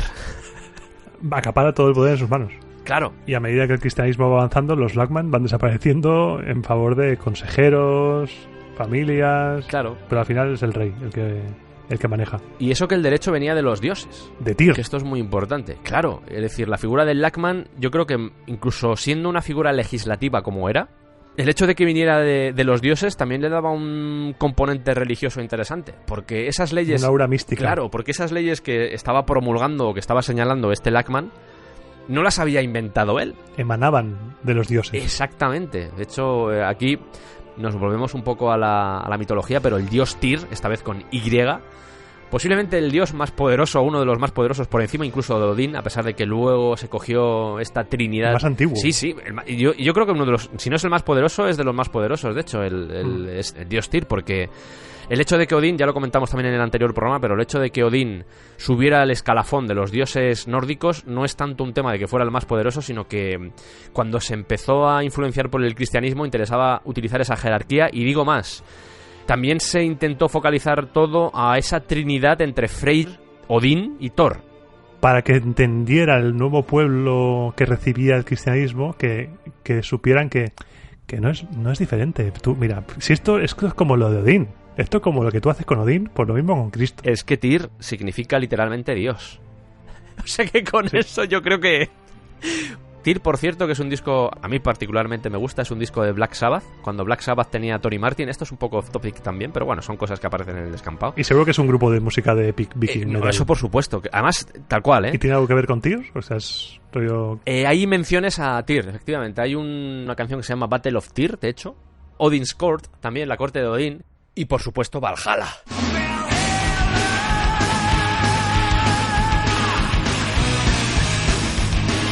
Yo cuando me quiero poner vikingo me escucho Guardians of Asgard de Amon Amarth. Yo creo que deberíamos hablar de música vikinga en breve. Sí. Lo dejo ahí, ¿eh? Lo dejo ahí. Uno de los 17 programas. Música vikinga y vikingos en la cultura popular. ¿Cómo nos ha llegado los vikingos? Eso ya me da más miedo, Iván, pero bueno. Resumiendo un poco todo esto de los Things, seguramente había asambleas pequeñas. Y luego estaba la Champions.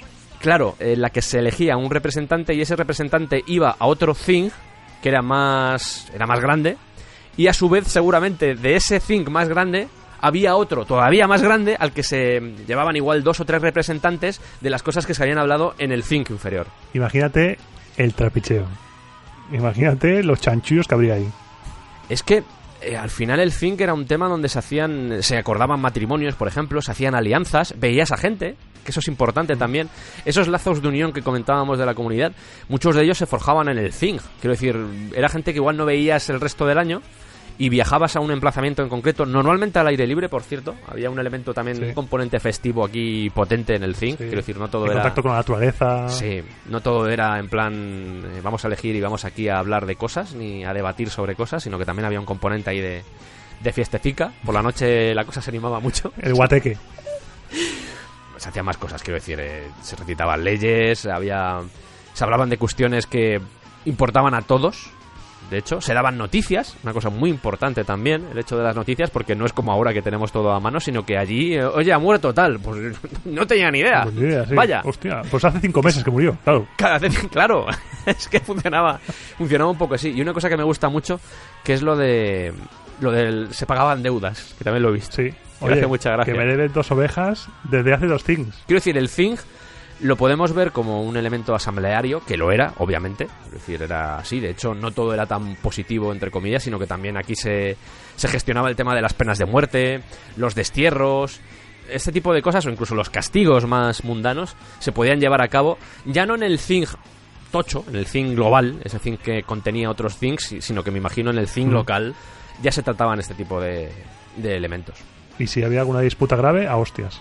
Sí, eso cuentan, ¿eh? Eso cuentan. Sí. Eso me quedé loco cuando lo leí. ¿Cómo? ¿A hostias?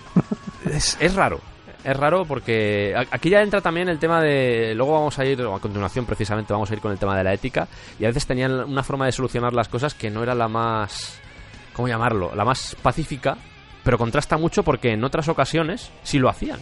Entonces a mí es... Ahí chirría un poco. Claro, hay muchas fuentes, se ha escrito mucho, a veces las fuentes no son del todo fiables, de hecho por eso dedicamos un punto en el primer programa a esas fuentes, porque la fiabilidad a veces es un poco complicada, sobre todo porque no estaba por escrito, quiero decir, las leyes era transmisión oral y era como, bueno, pues nada. Pero no sé, hay cosas a mí que me chocan bastante, a no ser que lo del wrestling o lo de pelearse, la lucha, vamos a llamarlo lucha libre, podríamos denominarlo de alguna forma, esas disputas, me imagino que eran de menor nivel, o incluso había parte de divertimento viendo el tipo de deportes que le gustaba a los nórdicos. Quiero decir, el tema del wrestling era un deporte más. Además era una vía de entrenamiento, porque estamos hablando de que para prepararse para ese tipo de saqueos, además de que tu cuerpo ya estaba torneado por el sol y de haber trabajado en la granja, quiero decir, tenías que hacer algún tipo de entrenamiento. Al principio yo me imagino que era más amateur, era el granjero amateur que se va a saquear, pero luego después ya cuando los del otro lado ya se empezaron a preparar y decían, no, que vienen los vikingos, yo me imagino que ya tenías que entrenar un poquito con tu hacha y decir, a ver, tengo que aprender a lanzar esto para... Saber darle, claro, saber darle ya. Claro. Porque no basta con... Llega un punto que no basta con asustar. Cuando el otro se defiende tienes que aprender.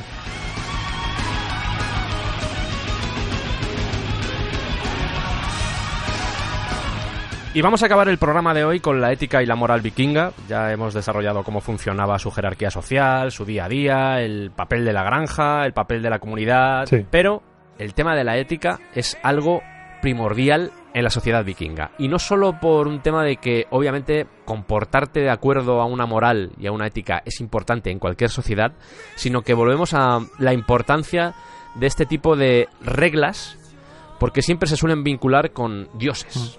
Es decir, al igual que pasaba con las leyes, que habían sido escritas o que pertenecían a los dioses, en la ética nos pasa algo parecido porque tenemos el Havamal, que se puede traducir como el discurso del Altísimo, ya solo con ese nombre ya... Sí, eso ya te dice, hostia, sí. Ojo peligro. Que en realidad es un poema de la Edda Poética, que la Edda Poética, lo comentamos en el primer programa también, pues fue escrita con posterioridad, pero aún así reúne algunas reglas para vivir con sabiduría y en pos de la supervivencia. Volvemos aquí otra vez al tema de la supervivencia porque es la sociedad vikinga, en cualquier sociedad, sí, pero a la vikinga le daban una importancia vital. Exacto. Primero vamos a ir con una de las secciones principales del Havamal, el Lotfafnismol, que trata sobre la moral, la ética, la acción correcta y los códigos de conducta. Y después os vamos a contar las 9 nobles virtudes de los vikingos. Esto de las 9 nobles virtudes en realidad es un poco artificial porque viene de los 70 del siglo pasado. Sí. Concretamente de una organización religiosa llamada Odinic Rite, que como podéis suponer por el nombre, pues eran odinistas, seguían a Odín. Y extrajeron estas 9 nobles virtudes de, pues, por ejemplo, del Havamal, del Sigdrúfumal y de algunas sagas islandesas. Lo digo porque queda muy bien en papel decir que son las 9 nobles virtudes, sí, pero aún así, pues esto no quiere decir que los vikingos las tuvieran grabadas en la piel, ¿vale? Así que vamos a ir primero con las normas de conducta. Dale, Iván. El Havamal, como comentaba Sergio, es uno de los grandes poemas de la Edda Poética, que es también de donde sale la historia de Rig, que hemos hablado antes. Vaya. Todo emerge de una misma fuente, posiblemente adulterada, pero que mola. El código del vikingo mola. mola. Por ejemplo, en el nivel de reglas nos dice que un vikingo siempre tiene que llevar los vestidos limpios y decentes. Tiene que evitar la lujuria. Si tiene mucho trabajo que hacer, tiene que levantarse temprano. No des tu amistad a los enemigos de tus amigos. No digas mentiras. Pero si alguien te engaña, engáñale tú también. Eso mola mucho, ¿eh? Eso mola mucho, es en plan, somos colegas, pero como me la juegues te reviento. Si llegas como invitado a una casa y tienes algo interesante que decir, dilo, pero no te pases. Moderación. Y si no tienes nada que decir, escucha con atención al que te ha invitado. No seas ambicioso. Eso igual salió mal, ¿eh? Sí.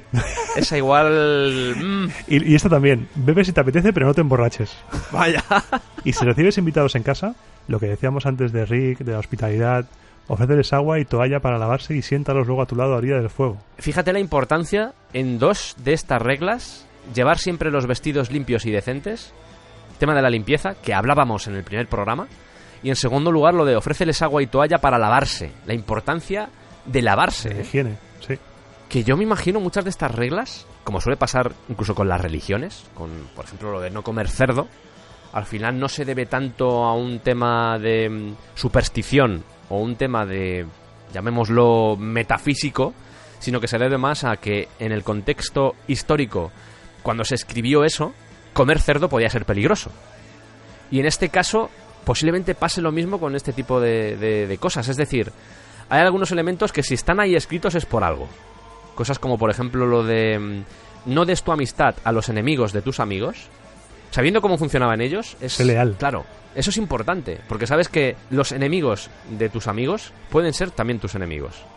Y en este ambiente que era como, no vamos a denominarlo como de guerra constante, porque no era en realidad así, a pesar de que tenían también sus invasiones y tenían sus ataques, igual no tanto como ellos hacían, porque nadie quería ir para arriba.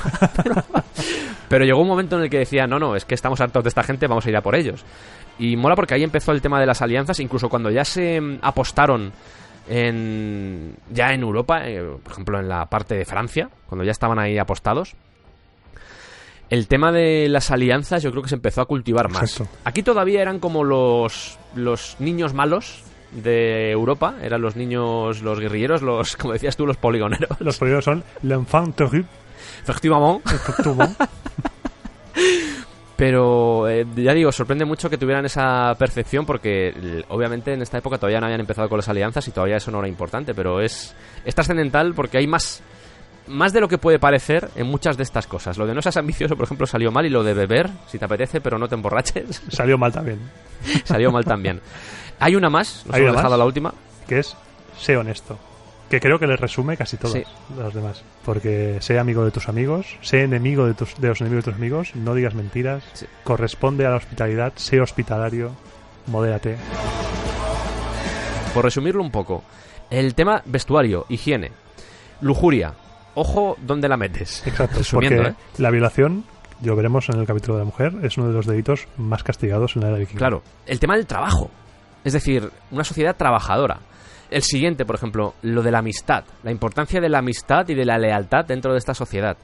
Seguido a esto, dentro de la lealtad, el tema de la mentira, no mientas, ¿sabes? Que también se parece un poco al cristianismo. Y una cosa que me ha sorprendido, que es lo de si llegas como invitado a una casa, pórtate bien, compórtate porque no estás en tu casa, No la líes. pero si recibes a un invitado, la palabra invitado aparece 2 veces, es lo que me llama la atención.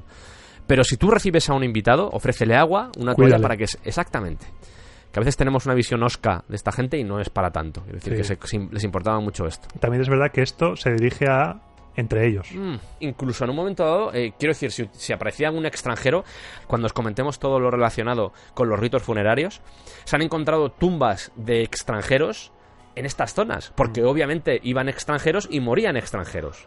De hecho, dentro de lo que cabe, la relación que podía tener Bin Fatlan con ellos se basa un poco en eso. Sí. Quiero decir, en ser hospitalario. Sí, obviamente, Te hemos secuestrado. tú eres un embajador, vas a ir a la zona de Bulgaria y de repente te secuestramos, pero aún así se ve cierta hospitalidad. Y creo que es importante concebir al menos esta sociedad como eso. Y por supuesto la honestidad. La honestidad es importante. Y si ya nos vamos a las 9 virtudes, las 9 nobles virtudes, aquí yo creo que ya el dibujo que tenemos ahora mismo, no solo a nivel físico, sino a nivel de pensamiento de esta sociedad, yo creo que al final se cierra. Porque vamos a hacer un repaso a las 9 virtudes Ujú. y a ver cuántas de ellas cumplimos todos los que estamos aquí presentes, tanto Sí. oyentes como nosotros. Voy a empezar con la primera. La primera se refiere al coraje. Coraje, la valentía de hacer lo que es correcto en todo momento. No solo en la batalla, sino esa fuerza que te da el coraje para afrontar el día a día. Porque un cobarde vive para siempre, si no pelea o si evita. Sí. Pero a ese cobarde la vejez le va a llegar. Y ese cobarde no va al Valhalla. Exacto. La segunda virtud es la verdad. Ujú. Porque la verdad siempre tiene que ir por delante, ya sea en temas religiosos o en temas del día a día. Uno no puede olvidar ni renegar sus creencias, ni puede obligar a nadie a creer en ellas. Siempre se tiene que decir la verdad, aunque esto te cueste la vida. La tercera virtud es el honor, El honor. como ya hemos repetido. El honor es aquello que influye en tu reputación, en tu renombre. Un guerrero honorable actúa de acuerdo a sus principios morales y religiosos, defiende la verdad y cumple sus problemas a toda costa. Es que podemos decir que el honor seguramente sea la propiedad más sagrada de los vikingos, porque tú lo acabas de decir, ya no es solo el honor personal, sino el honor de tu familia y de tu clan. Por eso estamos intentando cerrar con esto, porque todo lo que hemos comentado antes de la importancia de la comunidad acaba desembocando aquí. Tus acciones repercuten en el honor, pero en general. Sí. Porque no es solo que esté vinculado a tus acciones que sean malas o buenas, sino que puedes manchar el nombre de tu clan y tu apellido. Y eso, en esta época, era algo muy, muy chungo. Porque Gunnar el carnicero, por ser un despiadado, él era un cabrón, pero es que toda su familia estará marcada. Claro. Por él. Que esto pasa aquí, por ejemplo, y pasa también con los ritos funerarios. A veces el cómo se te enterrara también era una muestra de estatus, no solo personal, sino de tu familia, incluso no de la generación que estuviera en ese momento, sino de futuras generaciones. Quiero decir, había que tener muchas cosas en cuenta porque vendías, vamos a llamarlo así, vendías una especie de marca al exterior. No sé si había una especie de jerarquía a nivel de familias, yo me imagino que en el fondo sí, sobre todo a nivel de poder, pero era muy importante que tu familia no tuviera ningún tipo de mancha. Sí. Porque eso te daba prestigio con respecto a las otras familias. Además del honor, fíjate, el tema de la venganza, que también, que está muy vinculada de hecho al honor, sí. Cualquier ofensa que hubiera al honor, es que el honor era muy importante, parece muy que importante. no es algo que estemos comentando porque sí, sino que cualquier ofensa al honor era castigada y se daba la posibilidad de que fuera a través de la venganza, quiero decir, se permitía. O sea, lo típico de ¡me has ofendido! Los ofendiditos ahora de Twitter estarían todo el día aquí. La venganza en buena lid y justificada Sí. tenía que permitirse. Un vikingo tenía que permitir que se vengaran. Porque era un honor. Es que era un derecho. Sí. Había un derecho de venganza y si tú no llevabas a cabo ese derecho de venganza, se veía como... Pues antes mencionabas tú lo del coraje, por ejemplo. Sí. Se veía como una persona que era cobarde o que no era viril. No defendía el honor. Hasta esos límites. De hecho, se hacían duelos, por ejemplo, con el tema de la venganza. Yo me imagino que aquí el wrestling, ¿no? Aquí era directamente a muerte. Hachazos. Hachazos, y era como... No, es lo típico que vemos en muchas películas, ya no solo de vikingos, sino en general de ciertas épocas de la historia, lo de me has ofendido o estás insultando a mi familia, te vas a cagar. Básicamente. Dentro de 3 días, al amanecer, a la orilla del río. Exactamente. Pero hay más. Recuerdo que estamos hablando de las 9 nobles virtudes de los vikingos. Llevamos, por recapitular un poquito, coraje, verdad y honor. Y ahora vamos con la cuarta, fidelidad. Sí. Pero no fidelidad a un líder o a tu pareja. No, fidelidad a los dioses, agradecer a los dioses por todo lo que posees, por aquellas acciones buenas en nuestra vida. No olvides nunca que en tus horas más bajas son los dioses los que vienen en tu ayuda. Tienes que ser fiel también a tus antepasados.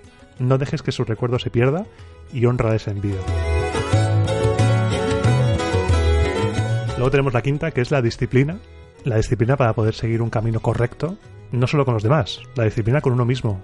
La autodisciplina nos evita convertirnos en personas desequilibradas y siempre tenemos que hacer todo como es debido. La importancia del trabajo, claro. Exacto. Luego tenemos en sexto lugar, parece esto del ranking, Sí. en sexto lugar la hospitalidad, como ya decíamos antes en el código.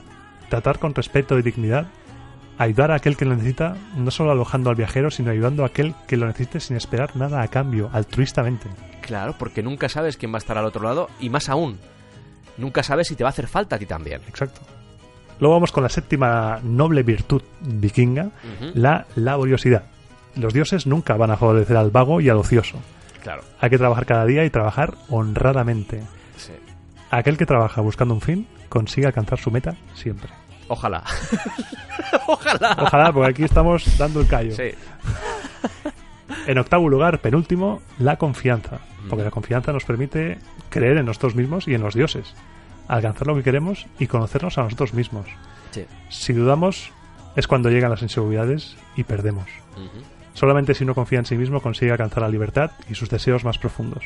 Y ya, por último, que los 3 últimos van un poco ligados. Sí. El noveno es la perseverancia, porque el mundo es imperfecto Sí. y hay que mejorarlo y no rendirse. Hay que ser fuertes, luchar cada día y nunca rendirse. Y esto nos lo podemos aplicar en nuestro día a día todas. Sí, es verdad, ¿eh? Todas. Yo creo que todas nos pueden ayudar a crecer como seres humanos. O sea que dentro de lo que cabe, estas 9 nobles virtudes... No son nada que no tenga vigencia hoy en día. Y no son ninguna locura, quiero decir que no está pidiendo nada. Aunque las 3 últimas estén muy enfocadas a déjate la vida en la granja. Pero... Sí. Déjate la vida en la granja y calla. Y cállate, ¿vale? Cállate la boca. Pero bueno, dentro de lo que cabe, yo creo que son elementos positivos. Bueno, las 3 últimas con el cristianismo no hace falta ya, porque es en plan, sé bueno, calladito, y el reino de los cielos se abrirá para ti. Y aunque no te portes bien, puede que también. O sea que bueno, da igual.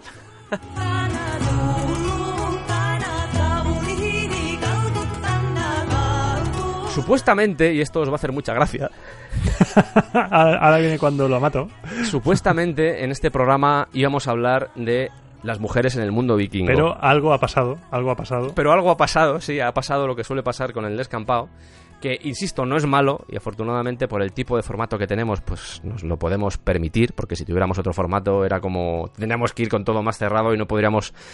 pues charlar o intentar analizar las causas de lo que comentamos, que al final es un poco de lo que va también en el descampado, no solo soltar datos, sino también analizarlos y ponerlos sobre la mesa y decir, oye, ¿qué pensáis sobre esto? Pero, como nos suele pasar, y como nos ha pasado en otras ocasiones, teníamos un apartado final que estaba dedicado a las mujeres en el mundo vikingo, que se ha quedado fuera básicamente por temas de tiempo, porque no sé cuánto va a durar esto al final, pero posiblemente nos vayamos a una duración muy parecida a la que tuvimos en el primer programa. ¿Que podríamos hacer programas de 3 o 4 horas? Pues seguramente sí, pero bueno, vamos a dejar así. Prefiero dejarlo todo más distribuido, más estructurado, y además podemos dedicar un solo programa a las mujeres en el mundo vikingo, y puede que incluya yo alguna sorpresa también, adicional. No sé, para que el menú pues sea un poco más completito, porque no sé cuánto nos llevará, pero me imagino que será o que tendrá menos duración que este especial o que el anterior. Concluyendo, vamos a tener muchos especiales de vikingos. No sé si llegará un punto en el que nos cansaremos de los vikingos y diremos, un poco como sucedió con la Yakuza, diremos, oye, vamos a meter un par de programas que no tengan que ver nada con los vikingos y recuperamos los vikingos después de esos programas, porque tampoco se trata de que se convierta en un podcast solo de vikingos, pero aún así sabemos que es un tema que interesa mucho. De hecho, a la vista está, las estadísticas del primer programa son muy halagüeñas, la verdad son muy positivas, y por lo menos estoy viendo que a la gente le está gustando, pero obviamente cuando sacas 7 programas sobre vikingos, aguantar eso es complicado. A pesar de eso, tenemos mucha documentación todavía por contaros, y dejarlo de lado sería una pena. De hecho, yo intento no dejar de lado ningún especial, porque, bueno, ya que nos hemos dado el trabajo y ya que encontramos también cosas interesantes y cosas chulas para contaros a vosotros, porque el proceso de documentación a veces se deja un poco de lado, pero es muy bonito de repente descubrir cosas, y el hecho de ser esos transmisores y sorprenderos con historias o con hechos o con descubrimientos que son reveladores siempre es positivo, y a nosotros nos llena de gozo y de alegría. Así que, de momento, el siguiente programa va a ser sobre las mujeres en el mundo vikingo. Me río porque se supone que iba a ser hoy, pero bueno, va a ser que no. También, en cierto modo, fíjate, dejamos solo un programa para algo que considero que es importante, porque muchas veces nos centramos mucho en aquellos hombres que se iban a batallar, y a pesar de que también había mujeres guerreras, porque las había, dejamos de lado toda esa gente que se tenía que quedar cuidando de la granja y al final acababa teniendo problemas pulmonares porque estaba todo el día trabajando, fuera y dentro de la granja. Y creo que es óbice, al menos, darle la importancia que tiene. Además que, por supuesto, no solo son las mujeres, sino que también vamos a hablar de los ritos, vamos a hablar de matrimonio, vamos a hablar de divorcio, vamos a hablar de muchas cosas, de muchas leyes que tenían los vikingos y que obviamente son trascendentales para las mujeres, pero también para la sociedad, porque nos hemos dejado cosas en la manga, porque tampoco es cuestión de contar todo. Al final lo que pretendemos aquí es abrir una puerta, que disfrutéis, que lo paséis bien, que os riáis, que aprendáis también, eso nos encanta que suceda, pero sobre todo la curiosidad, descubrir algo nuevo y sobre todo despertar un poco el espíritu crítico y el espíritu de saber más, que yo creo que a veces el ser humano deja un poco de lado eso, y conseguirlo para mí es un reto y me lo tomo como un reto, y cuando sucede es mágico, es mágico. Así que dicho esto, ahora voy yo. Veo a Iván.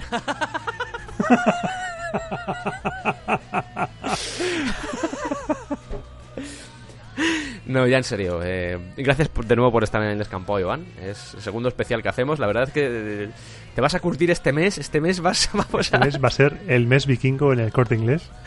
Yo encantadísimo de que me invites. Esta es mi casa, estoy en casa, y lo es. Y como tú decías, el hecho de despertar la curiosidad en la gente que nos escucha, intentar transmitir nuestro gusto, nuestro amor por la historia, y que la gente relacione y vaya uniendo puntos, porque la historia es unir puntos hasta que dices que todo encaja y todo tiene sentido y todo se pone interesante. Y es lo que queremos hacer con tanto especial. Porque si lo escuchas todo seguido, a mitad de este programa dirás, por eso en el anterior dijeron esto. ¿Son piezas de un puzzle? Son piezas de un puzzle. La historia es un engranaje. Sí. Que una pieza de hace 200 años ha hecho que la pieza de ahora se mueva. Y es lo que queremos transmitiros. Y el feedback que nos dais, vuestros comentarios, a mí me da la vida. Y a Sergio, vamos, que está el pobre ahí editando como un animal. Correcto, aquí estoy. Le da más vida todavía. No dudéis en comentar lo que os haya gustado, lo que no os haya gustado, lo que cambiaríais, lo que haríais diferente, con respeto, como dijimos en el anterior, con respeto, todo se puede hablar y todo es posible, porque no somos, ni somos los sabios que todos sabemos, ni somos unos personajes que se suban a un púlpito, cuenten su mierda y luego se olvidan. Aquí estamos para lo que haga falta. Y encantado de estar aquí, Sergio, que te quiero, tío. Abrázame, Iván. Te abrazo. Gracias por escucharnos, gracias por apoyarnos y esperamos que hayáis disfrutado con este programa. Un abrazo para todos. Hasta el próximo programa.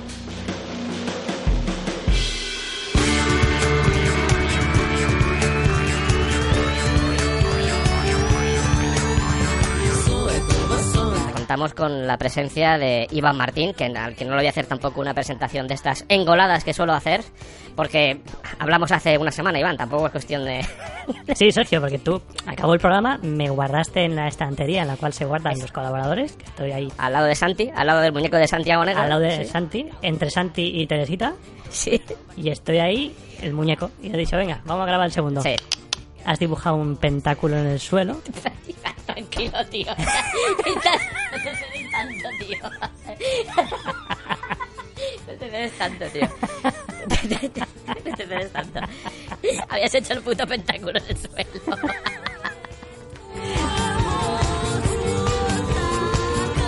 Bienvenidos al descampado. Continuamos con nuestro viaje a través... ¿Qué? Es que ha sido bienvenidos al descampado. Sí, tío, es que tengo un pollo ahora ahí de reírme, ¿sabes?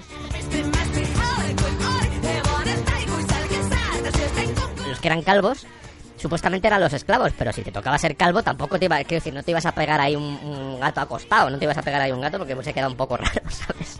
Una mofeta. Una mofeta, claro. Vikingos con mofeta, ¿sabes? Mira, otro calvo, ¿sabes? No. Entonces serías Ragnar cabeza de gato, o Ragnar cabeza de mofeta. Claro, que se lo hubiesen pegado al final con grasa de cabra, que la grasa de cabra claro. te sirve para... Era el octite de la época, la grasa de cabra.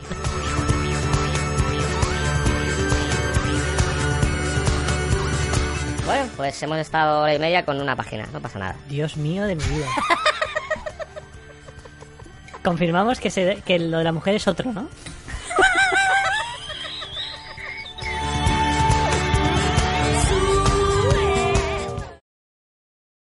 Venga, vamos a ver qué sale. Bienvenidos al descampado.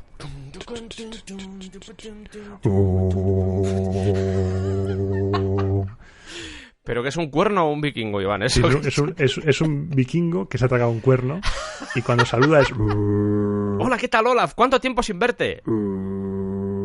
Claro, ¿y qué tal la familia? A ver si quedamos. El hombre cuerno vikingo.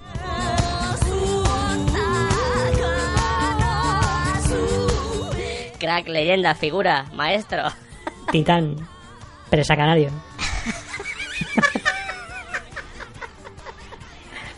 Presa canario, tío, es que... Imagínate para llegar ahí, ¿eh? O sea, el viaje lisérgico. Para llegar a presa canario. De crack a presa canario. Puede hacerse un libro. De crack a presa canario. Un estudio de la masculinidad tóxica.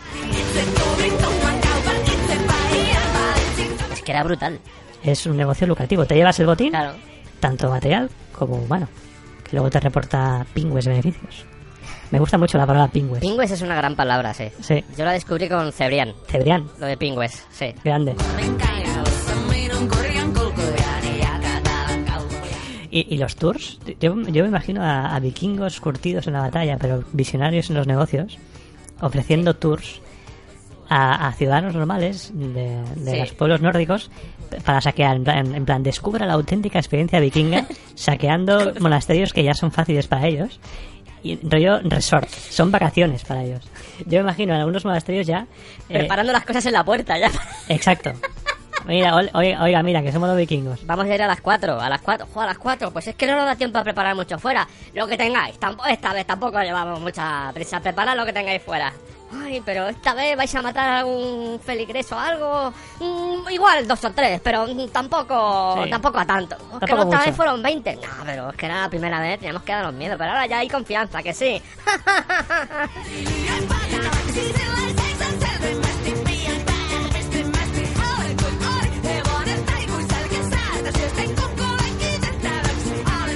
Gracias por escucharnos, gracias por apoyarnos y esperamos que hayáis disfrutado con este programa. Un abrazo para todos. Hasta el próximo programa. Ale. Adiós. Hasta luego. Adiós. Como en plan, uno tiene que quedar siempre encima del otro. Adiós. Adiós.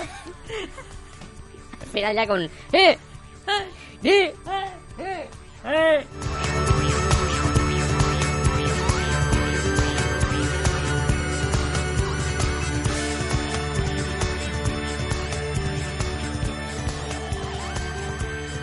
Como sucedió en nuestro anterior capítulo, contamos con Iván Martín. ¿Cómo estás, Iván? Muy buena, Sergio. Muy bien. Encantado de embarcarme en esta nueva entrega de la saga vikinga y dispuesto a profundizar.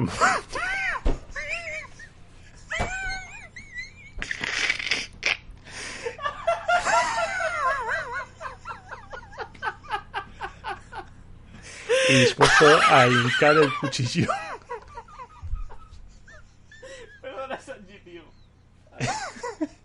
Y dispuesto a hincar el cuchillo en este gran pastel que es la cultura vikinga. Espera. Que ya no sé cómo puedo cortar eso. Vale, pues vuelvo otra vez. Es que me ha hecho mucha gracia la entrada. Ay, estoy llorando, ¿eh?